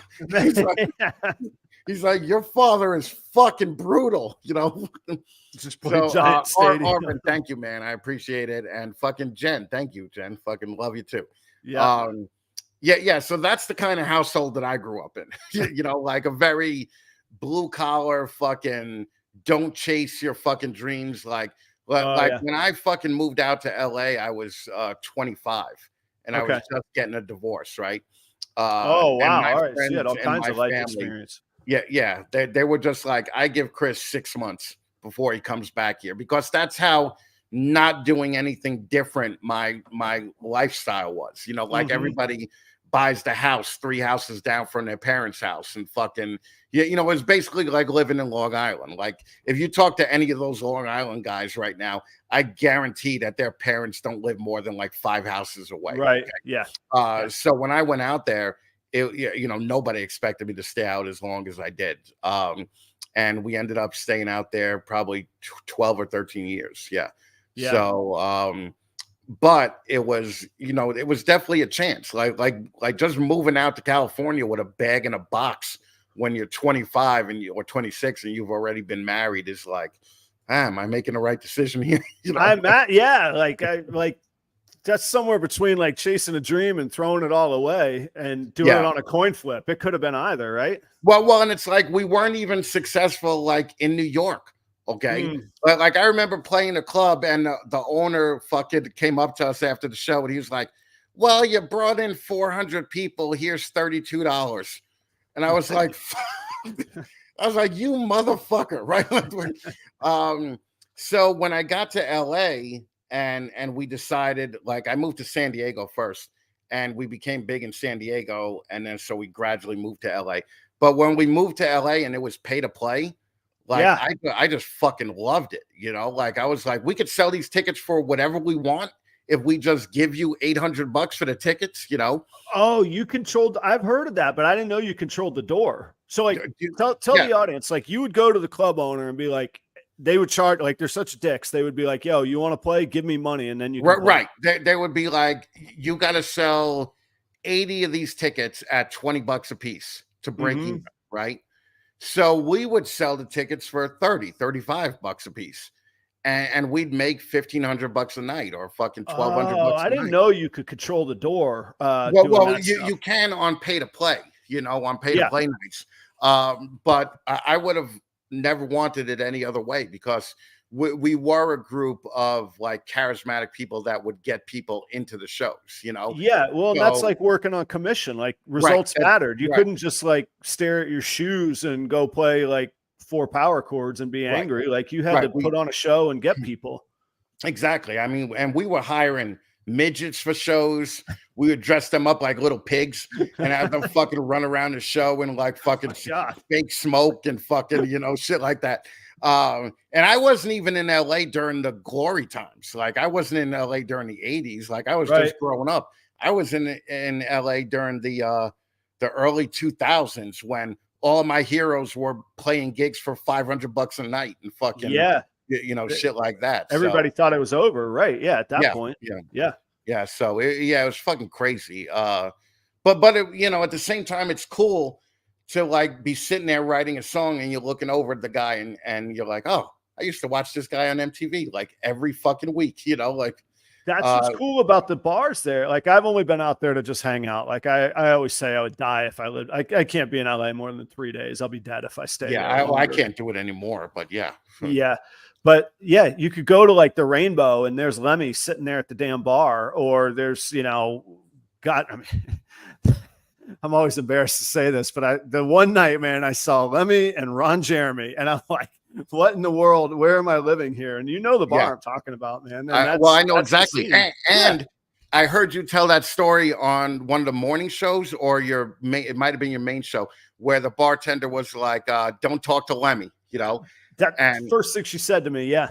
I know exactly. That was Christy. I know exactly who that was. Yeah. I knew it the second you fucking said the story. When I saw, is that who you had on the show maybe 3-4 weeks ago that lives in Florida now that you were talking about? Oh, no, that was Tara. She just worked there. She worked at the Rainbow. Yeah.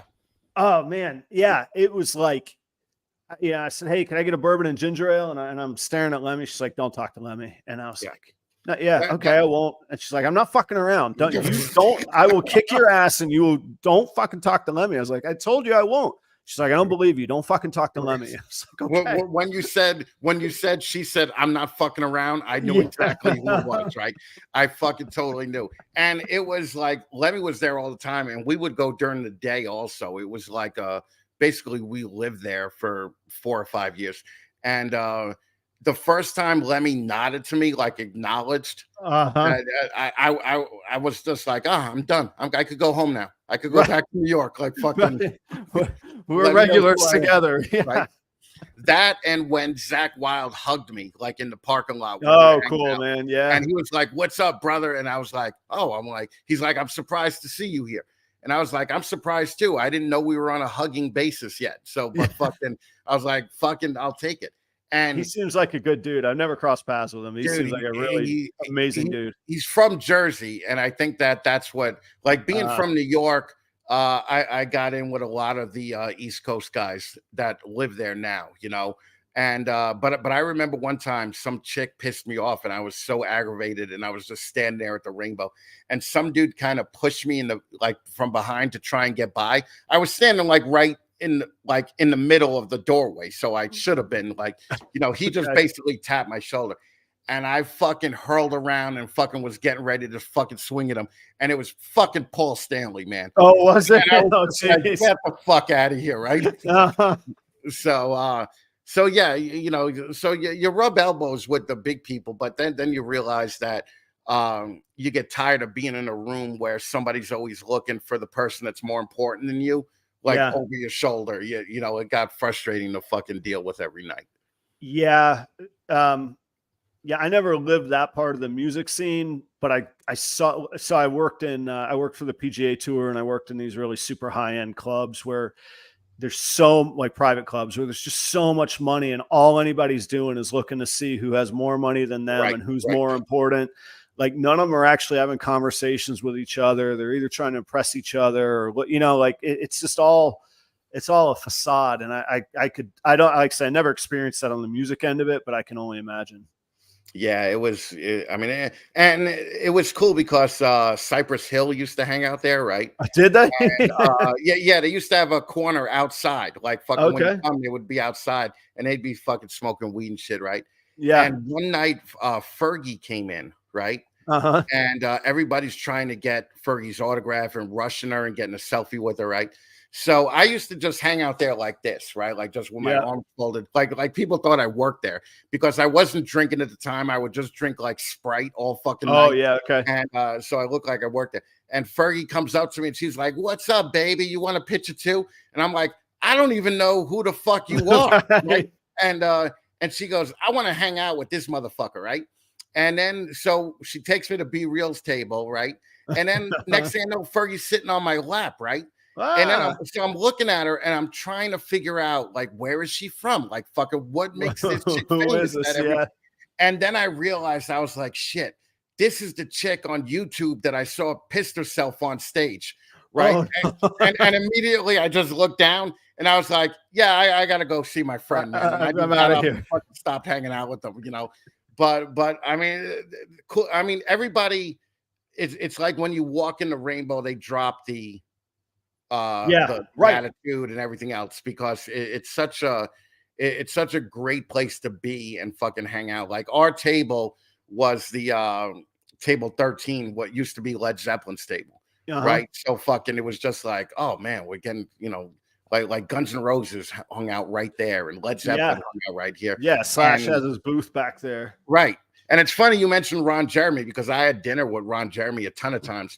And what a lot of people don't know about him, obviously fallen from grace a little bit recently, right? A bit, yeah. Tough times, yes. But he has narcolepsy, right? Oh, geez. So that motherfucker would just fall asleep like in the middle of his spaghetti. Like fucking you'd look over and Ron Jeremy would just be passed out. And I'm like, fucking, that chick is blowing this dude under the table and he is sleeping, right? He's gone. Like, that's how much pussy this dude gets. Like That's a fucking, power play right there, man. yeah. So it's just a fucking cool place, but also, you know, kind of like a gross place. You know, like fucking, it's definitely It mixes. It has the grit, which you got to have though. Like, there's nothing fake about it. It's all legit. And I can remember the first time walking in there. I'd heard about it, but I didn't know anything. And I was in with some buddies that weren't into rock and roll nearly as much as I was. They were putting up with me in Hollywood, you know, and we stepped out for a smoke out the side. In those days, I was smoking too. And I remember like, there's just all these dudes hanging out. And I'm like, I swear to God, I don't know who any of them are, but I guarantee I've seen every one of these guys on MTV or they've done, you know, like for all I knew, that was Tesla sitting there, whoever's sitting there, you know. And my buddies are like, I don't think so. I'm like, no, I swear to God, this is where they come act normal. This is their place to be. They're not on. They can just be themselves here, you know? Well, also, it's the only place on the strip, or at least it used to be before they started doing it, that didn't have live music. So you can go in there and it's quiet and it's fucking, you know, not, I mean, as quiet as a rock and roll, you know, club could be.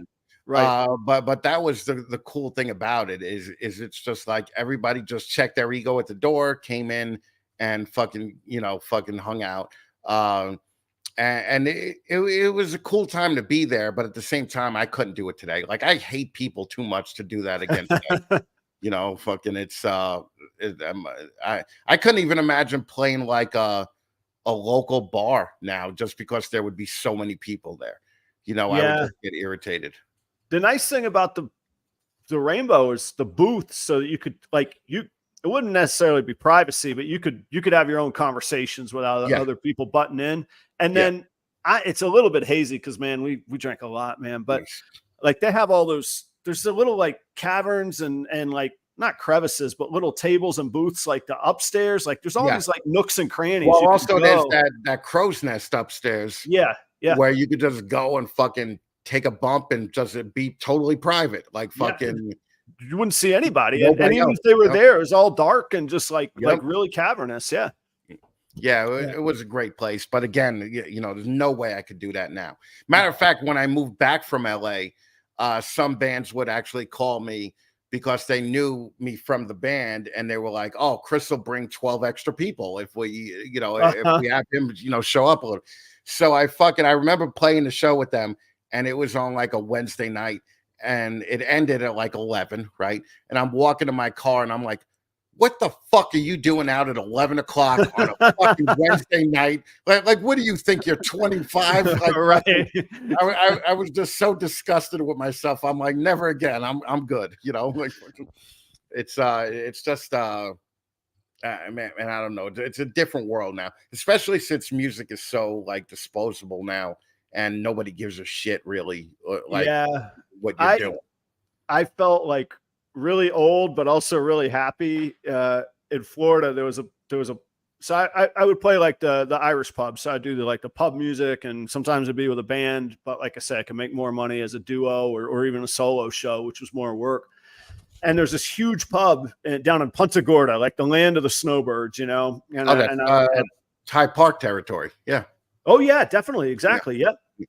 And it's called the Celtic Ray, and they ended up being fantastic to me for a long time. And there was it was a big ass like patio, like I don't know, 500-600 people could just fit on the patio, you know. And so I was like, you know, can I get in there? And I called them, and they're like, come down, you can do and it's a 4-hour trip each way. They're like, come down, you can do the Saturday afternoon or Sunday afternoon, 1 p.m. to 4 p.m. And I was like, what the fuck kind of gig is that? I'm a damn rock and roll guy. You know, I don't play at 1 in the afternoon on Sunday, you know? And Chris, I shit you not, I got there, I drove my 4 hours, you know, I left at like 9 in the morning, got there at, you know, at 1 o'clock or whatever, or maybe I left at 8, whatever. I played the show.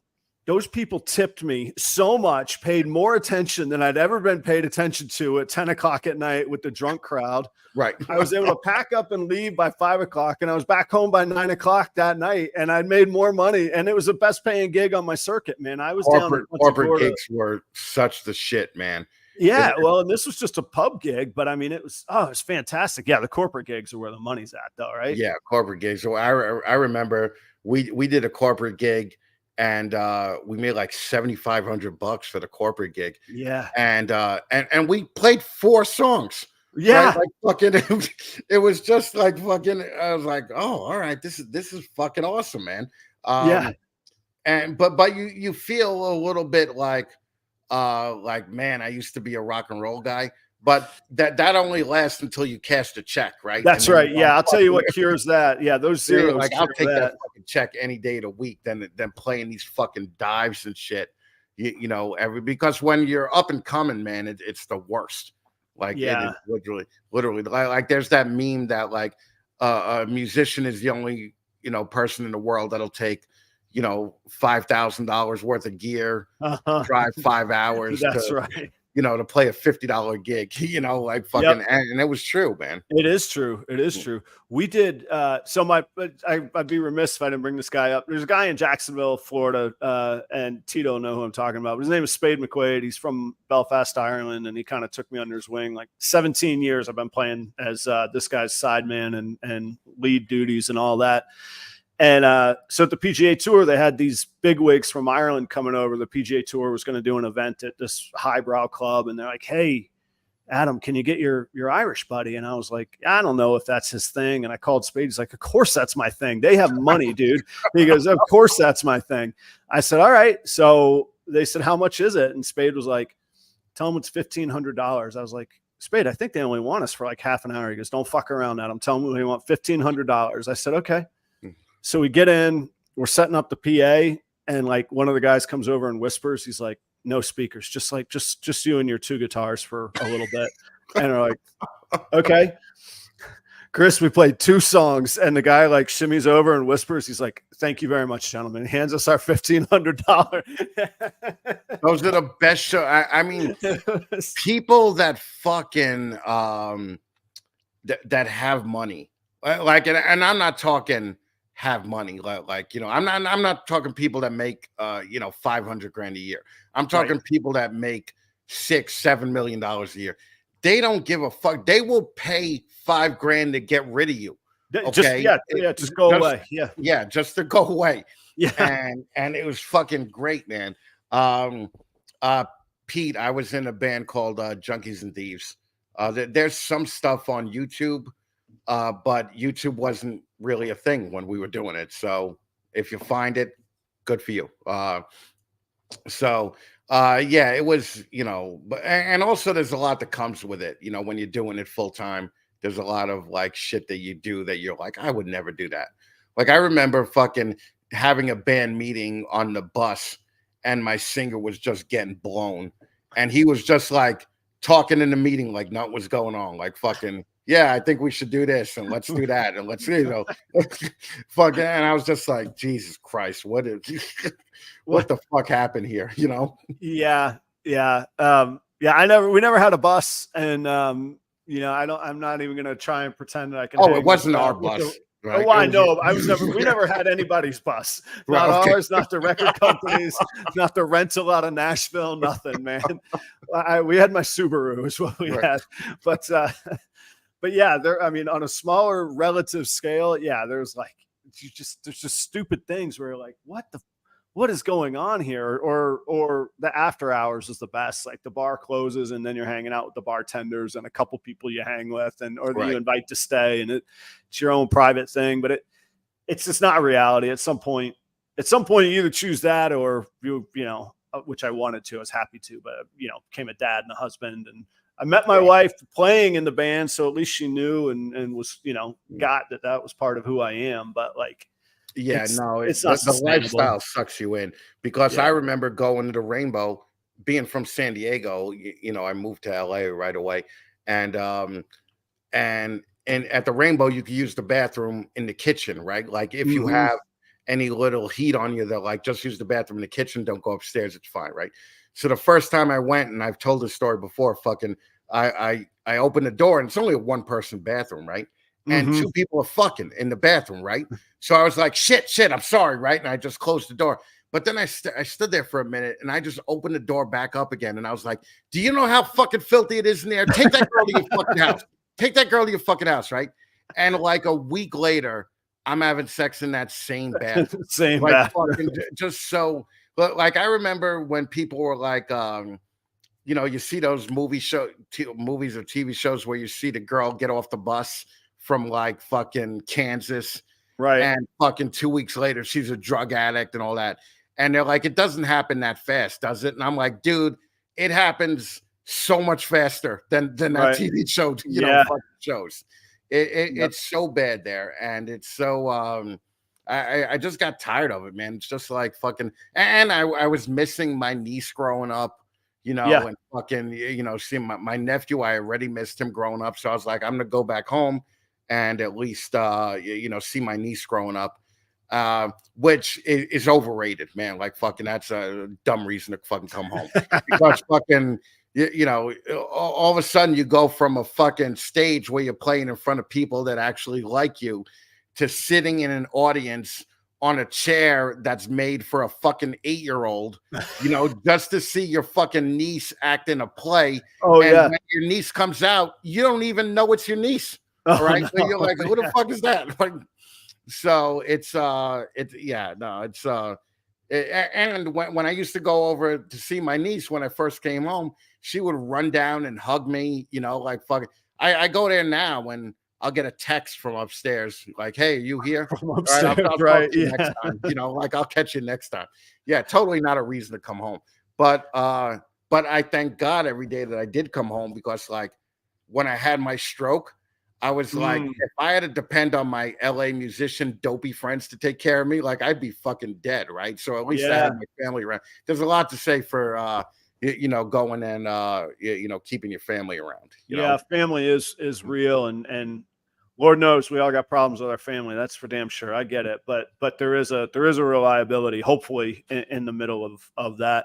Something that when you were talking about all that, something that kind of struck me that I really felt, because I avoided all the. I had an uncle that died of an overdose when I was 7, and so that really kind of imprinted on me that like, and plus things that I really like. I don't know if it's an addictive personality, but I go hard on things I really like. So.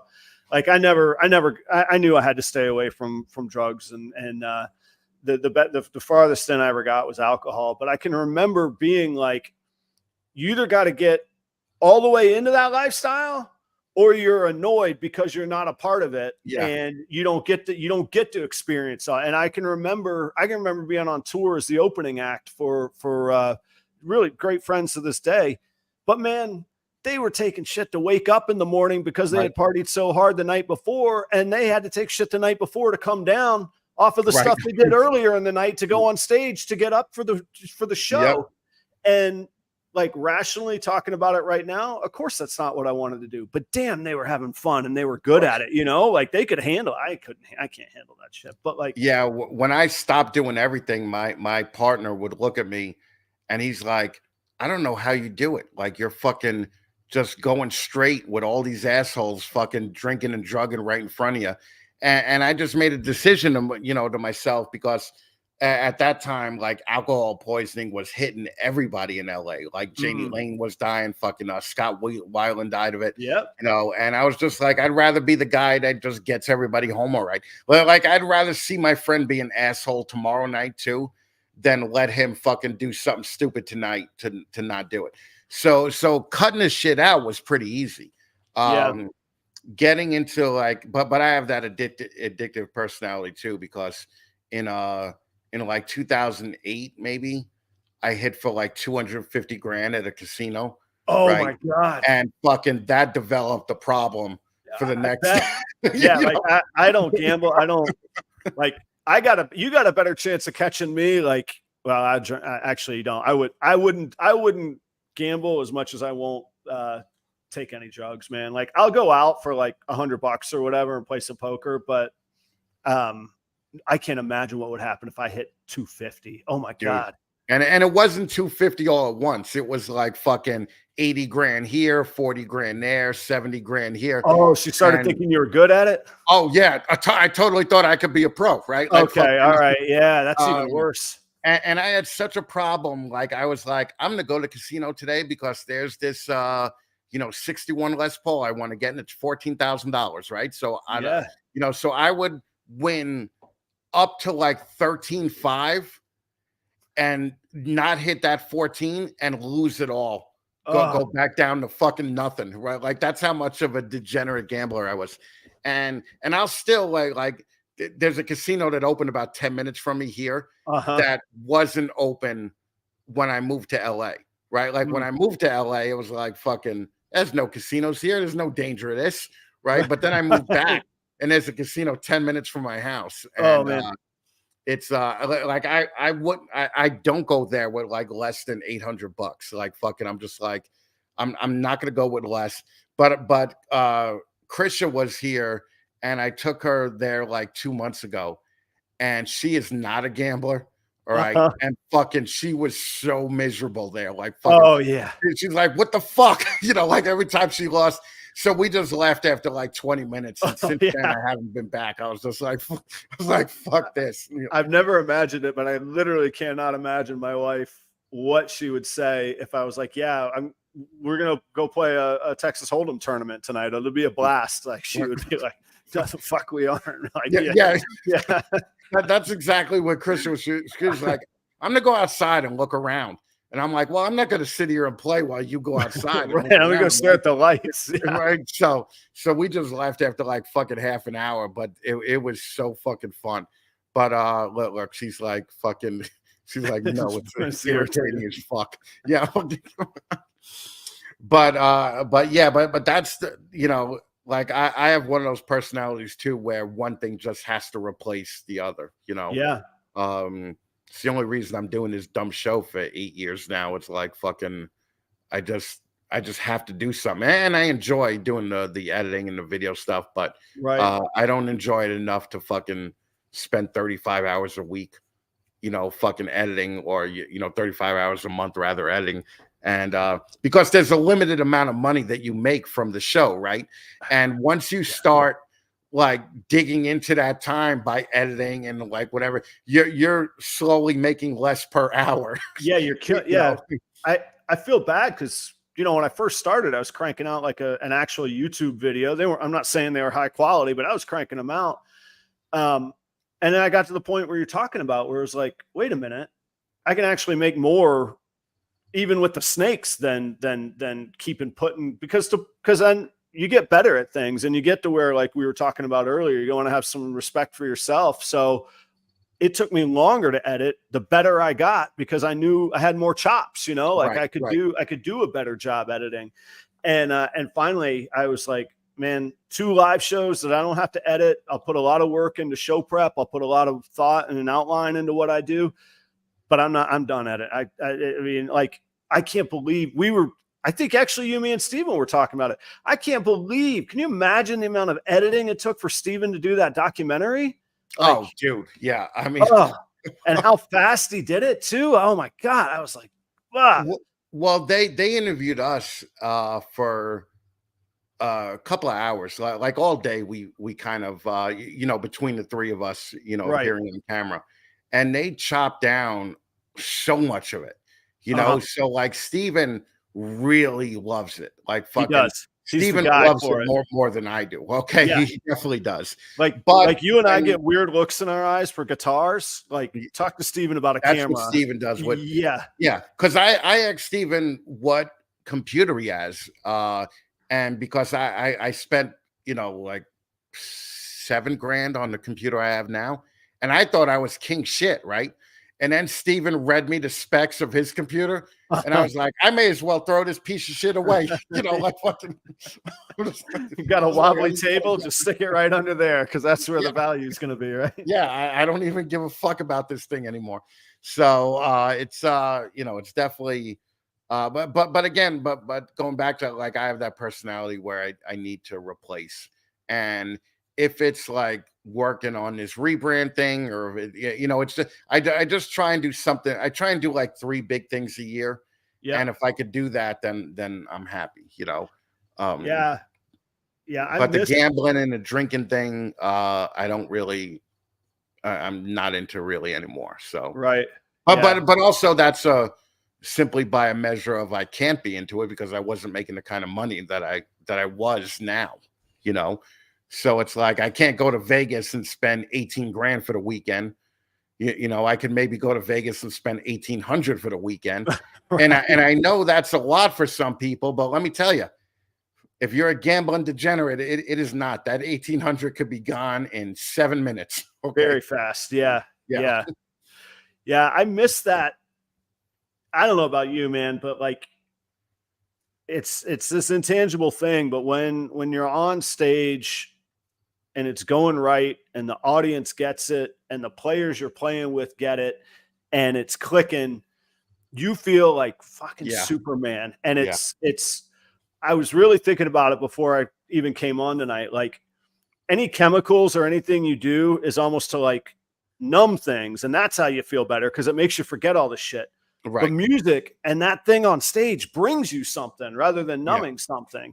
And I still get chills talking about it, man. It's still the best feeling in the world. And it makes a difference of the bigger the crowd. Don't get me wrong, but it still feels good when the sound is on. Like, when you're good, when you're bringing it, it's, and I don't mean practice. I mean, like, you're not tired. Your voice is hitting right. Your sound man's got your monitors right. You can just hear everything.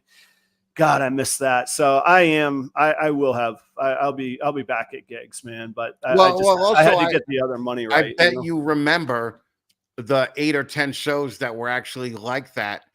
Like, because I've done hundreds of gigs and there's only been 30 like that. Yeah. And they were always in smaller capacity rooms. That intimate feeling. Man. That's what I like, where you could actually see the people's faces, right? As opposed to where you can't see anything but the lights, So I remember that feeling when everything's firing on all cylinders, like, it's a good feeling, man.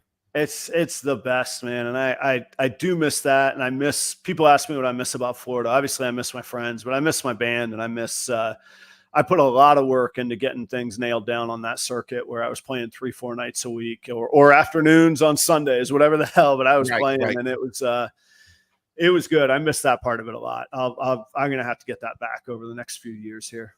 Yeah. When I first moved back, I had a roommate, and he told me, like, I was just complaining. I was like, fuck, man, like, look what I had.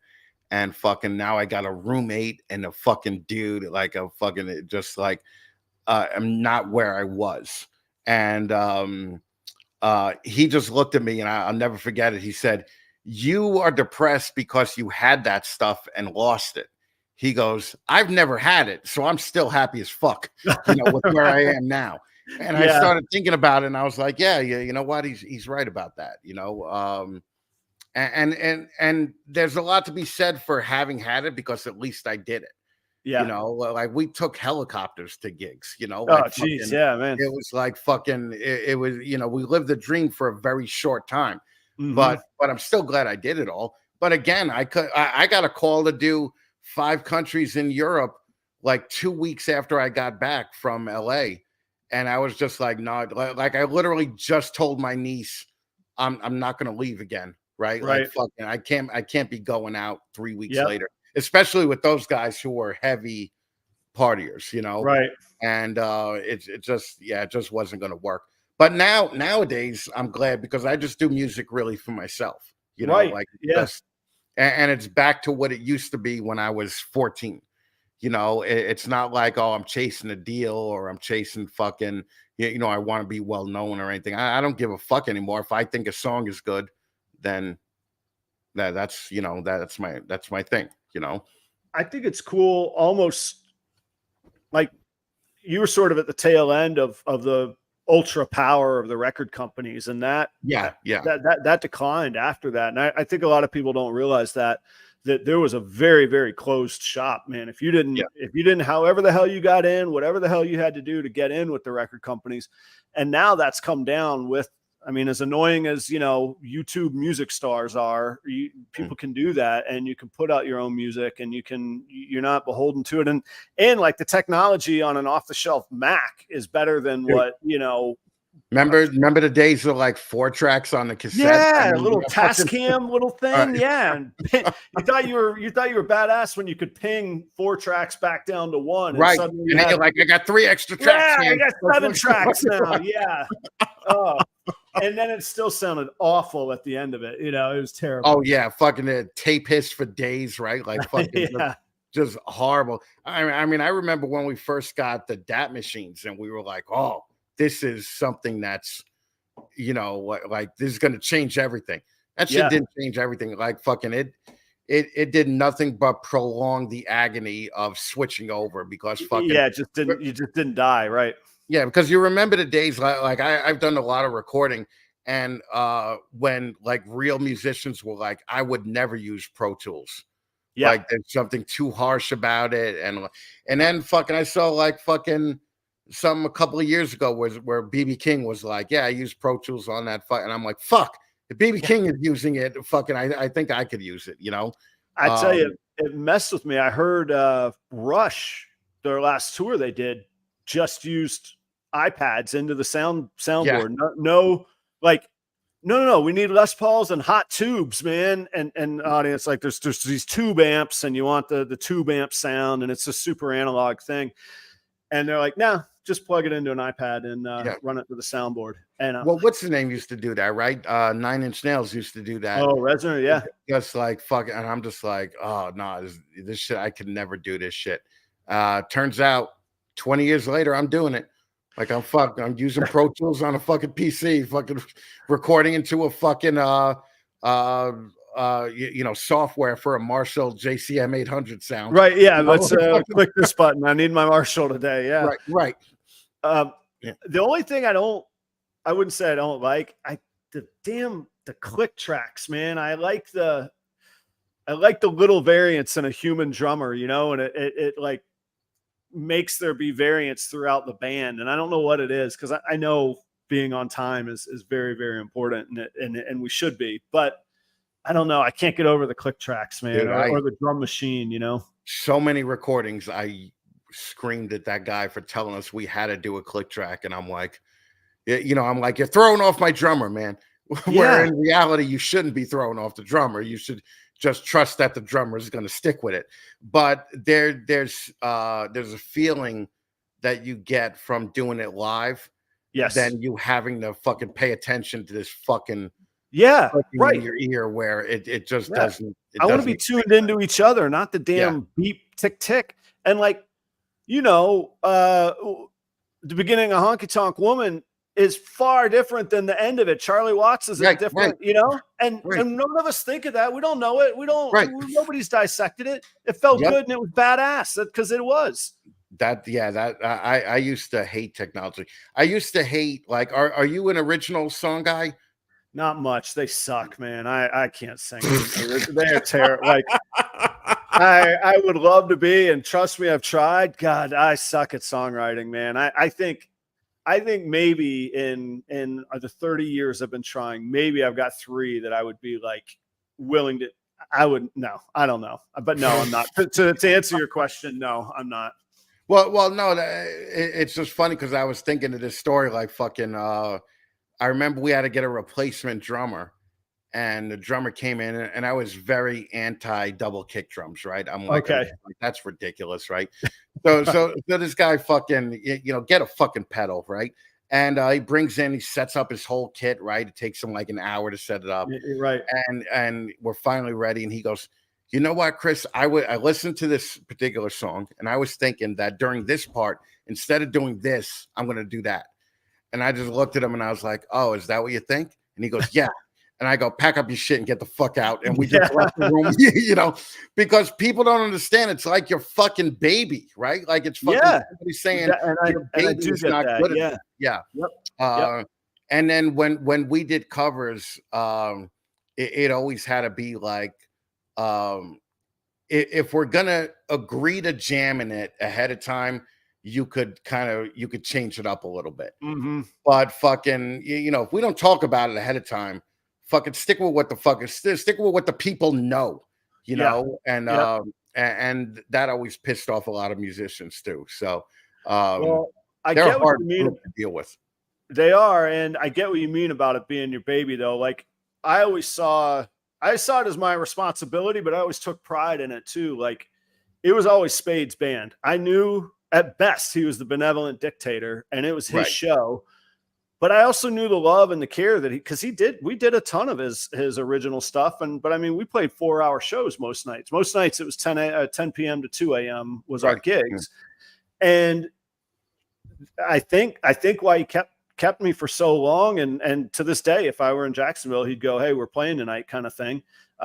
Is because of that care and, like you say, that respect. You can't be the new guy going, "Hey, here's what I think we should do." Like at least play like 5-10 gigs and have a beer or two or something, or change it up 10 gigs down the road, and then have me say, "That was cool what you did there." Yeah, like fucking do that. Yeah, like make me want to re-record the song again just because you did a fill different. Yeah. And I'm big into like bands like the Stones and the Black Crowes, and because people always looked at me and they just assumed I was like a metal guy, right? Like fucking, and I'm not a metal guy at all. Like I could appreciate bands like Maiden and Testament and all those bands. There's a lot going on in them. Yeah, that's not the kind of music I write. And we used to always get into arguments because I would have my other guitar player do leads on certain things. And I would just tell him, I'm like, "Listen, fucking shitty lead in a great song doesn't matter, okay? Because the song is still great. Yeah. But a great lead in a shitty song, you're not even going to remember that, right? Fucking, so it doesn't matter. So I'd rather have a shitty lead in a great song than a great lead in a shitty song. And I was always more into the songwriting thing because I knew like people were always going to be able to play faster than me, like I just knew that. But I was like, but I could go in there and at least write good songs that these idiots could fucking noodle over and do all that dumb fucking finger tapping bullshit and all that, I used to hate that shit. I don't do that. And I think another reason why I kept that gig for so long was the whole idea of just what you were talking about of do no harm. Like if you could do something good, even if it's just a little bit good, it doesn't have to be Eddie Van Halen good. Just do a little something good on it. Right.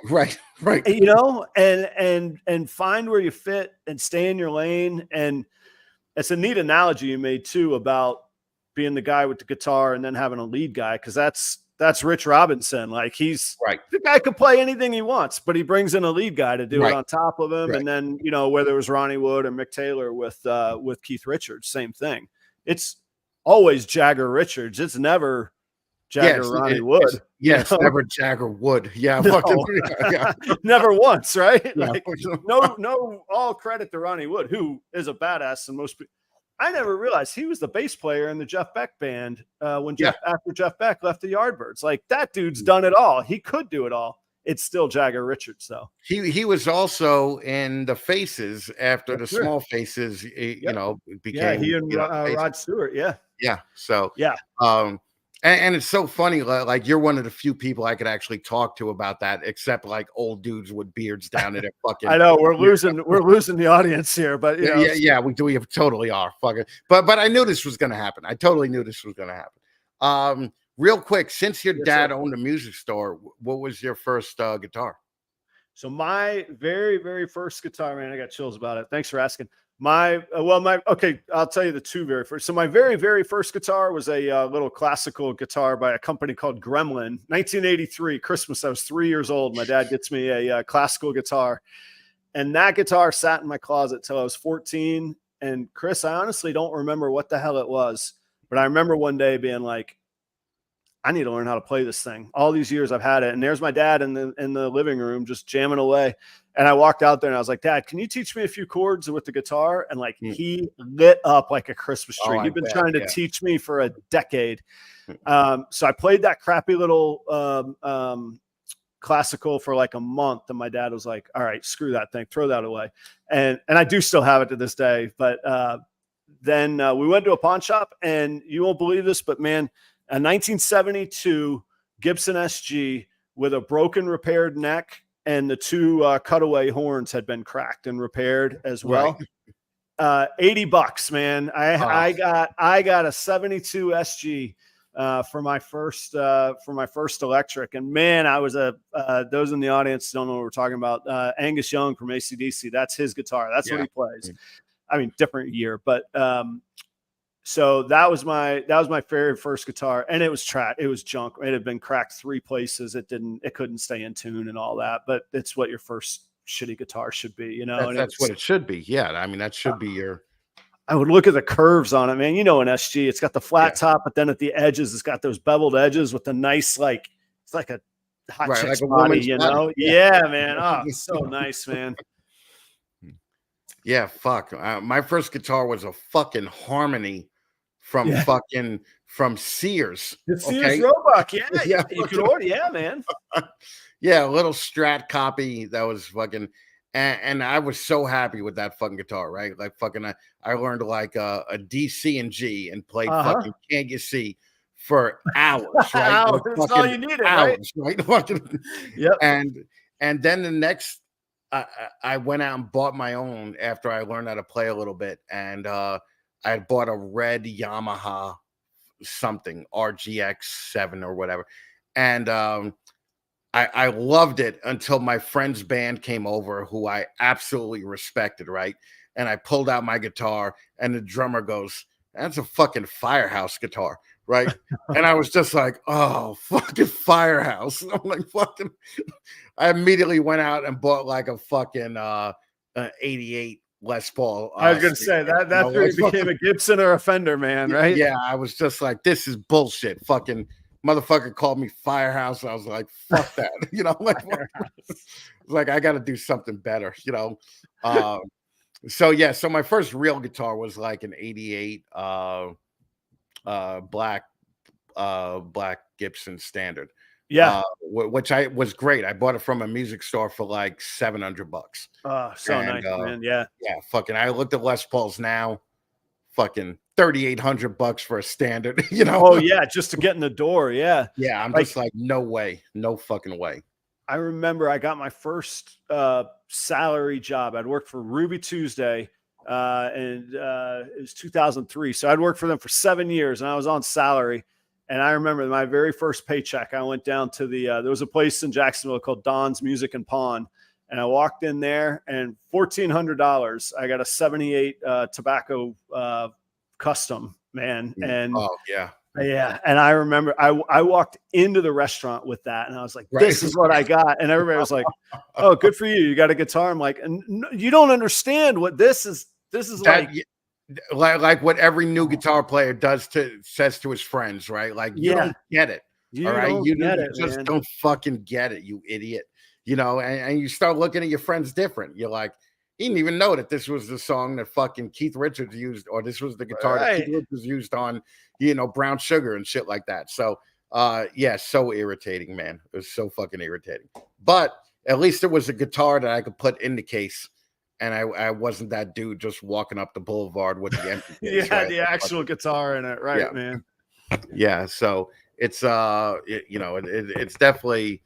It's definitely fun to look back at it and look at like the pieces of shit that you use. Like, I've always used Gibsons, but for a short time, I got an endorsement from ESP, the LTDs, and I was using those EC 1000 kind of Les Paul lookalikes, you know, and man, they were like fucking £3.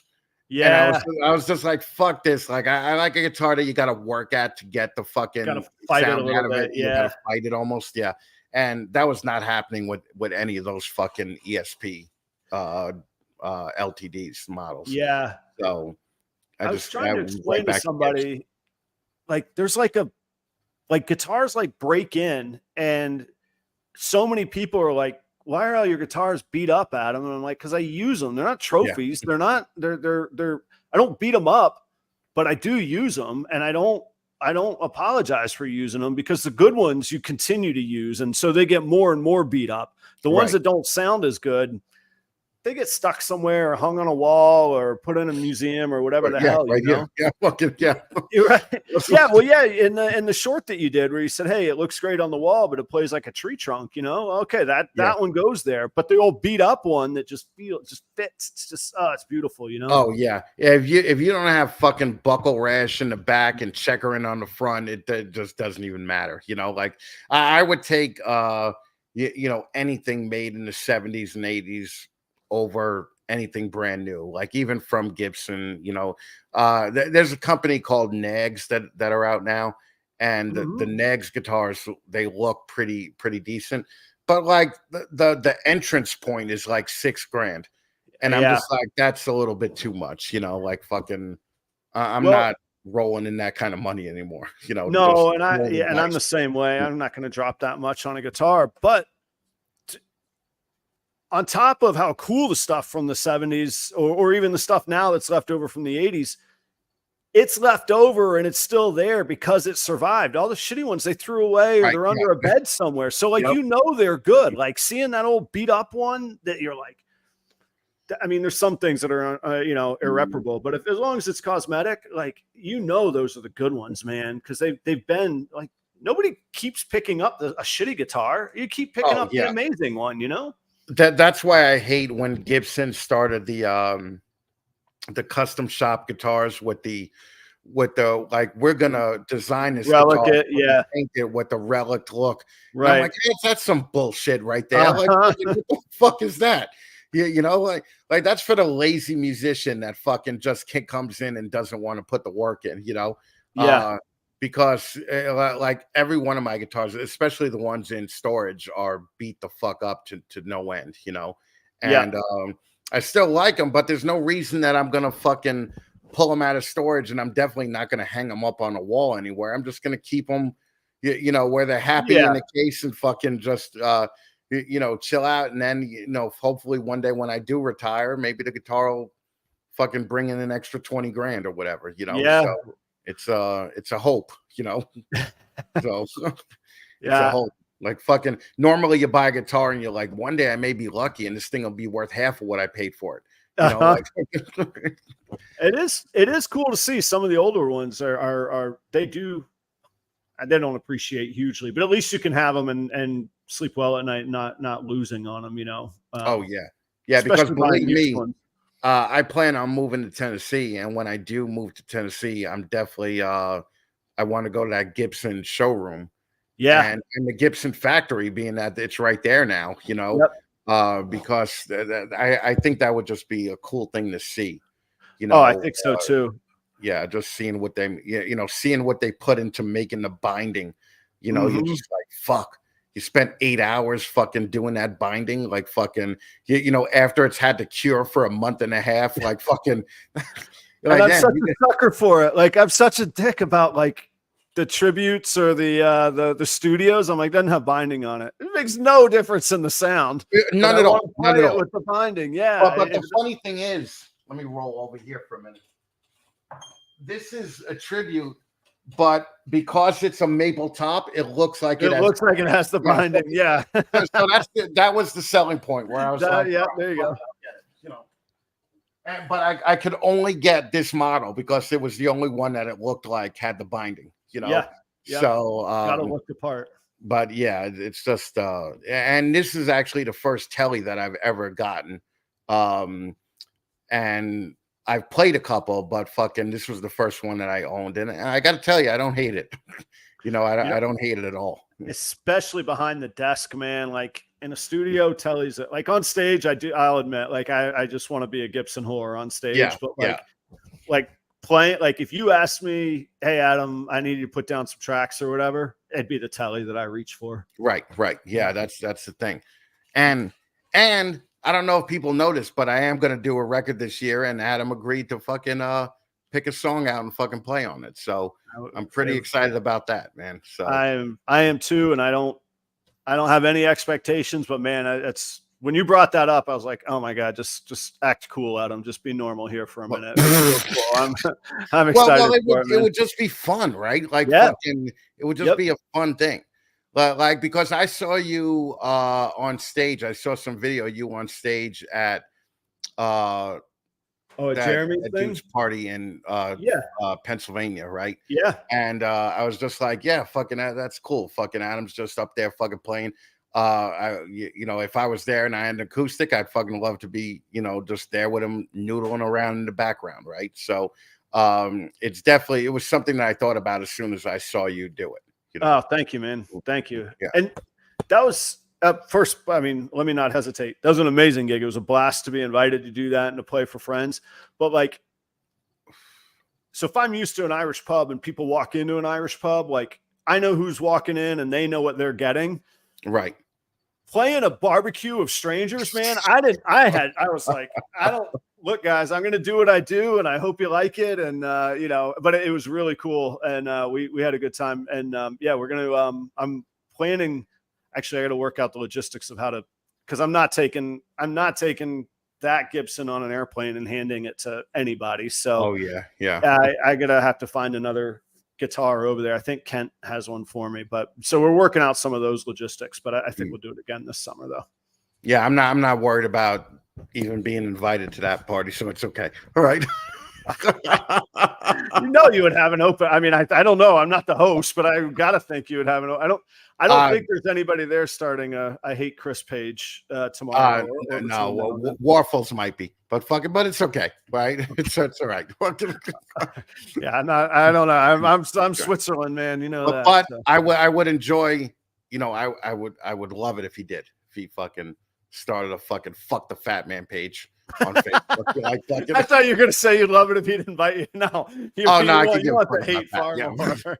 No, as long as I get that fucking hate page, fucking that would be amazing, right? But dude, fucking thank you. I mean, we're going over 2 hours already, and fucking I know that certain people, this is not what this show should have been about, but you've been warned. I mean, the thumbnail said all music, right? The headline, it was there. Yeah, we were upfront about it.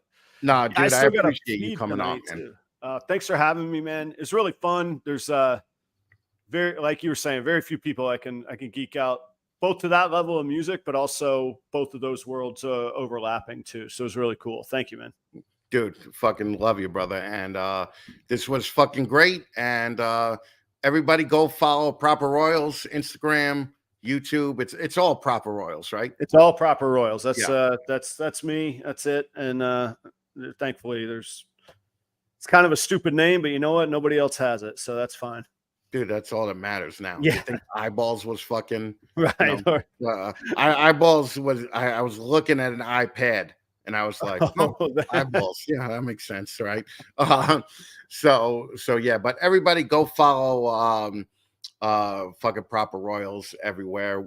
Your show is Tuesday night, Tuesday 8 night? o'clock. Yes, And then sir. Yeah. you have a morning show on Thursday, I believe, right?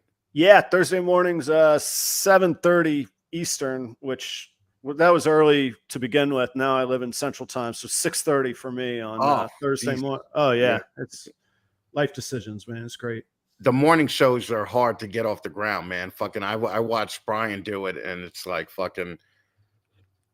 That, but you know, there's a point where people on the West Coast are waking up to see you, and that's cool. You know, Yeah. so that's a cool thing. Yeah. But dude, thank you very much. Fucking, I appreciate you. I will talk to you in a couple of days, and we'll go from there. Actually, I'll probably fucking throw you some DMs on Instagram tonight talking about other shit. So. Okay. Everybody, Proper Royals, go follow him now. Go buy, and if you see him at the show, buy a fucking snake. Okay, all right. This is all the guy fucking does. Okay, fucking help the motherfucker out.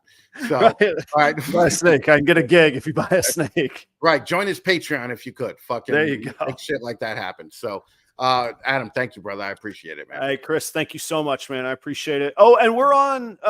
You're on the Tuesday night show. I forget the date now. May sometime. Yep. Okay, cool. So stay tuned, everybody, for that. Chris, thank you so much, man. I really mean it, man. Thank you, brother. Dude, I had a great time with you. Thank you, man. All right, brother. Bye-bye. All right. Listen, I always fucking say I'm gonna do a couple episodes for you guys, you know, doing the snake breeders and all that, and then I'm gonna do a show for me to avoid burnout. And this was one of those shows. So just you know, as we get going here, I just want to say this episode was also brought to you by Sea Serpents. Okay, do me a favor on your way out, hit the like, go to Snakes and the Fat Man, or not. Nope, that's actually not true. Go to thefatmannation.com, pick up a shirt, join the Patreon, do something to fucking help me out here. Fucking keep this shit going. If you like what you see, I would appreciate it. But everybody here, thank you so much for fucking staying the whole time. I appreciate all you guys. I appreciate fucking my girlfriend for staying here till the end. That's fucking very cool. And I will actually see you tomorrow. And the rest of you, I may be out of commission for a week or so because we're gonna do some cool shit together, and I'm gonna spend a little quality time with my chick. So see you later, guys. Thanks again for coming. Go to thefatmannation.com and fucking sign up for at least the newsletter or become even a free member on Patreon. You'll get access to the Discord and all that other fun shit. So again, can't thank you guys enough. So take it easy, guys. I'm gonna do the dumb hat thing. Okay.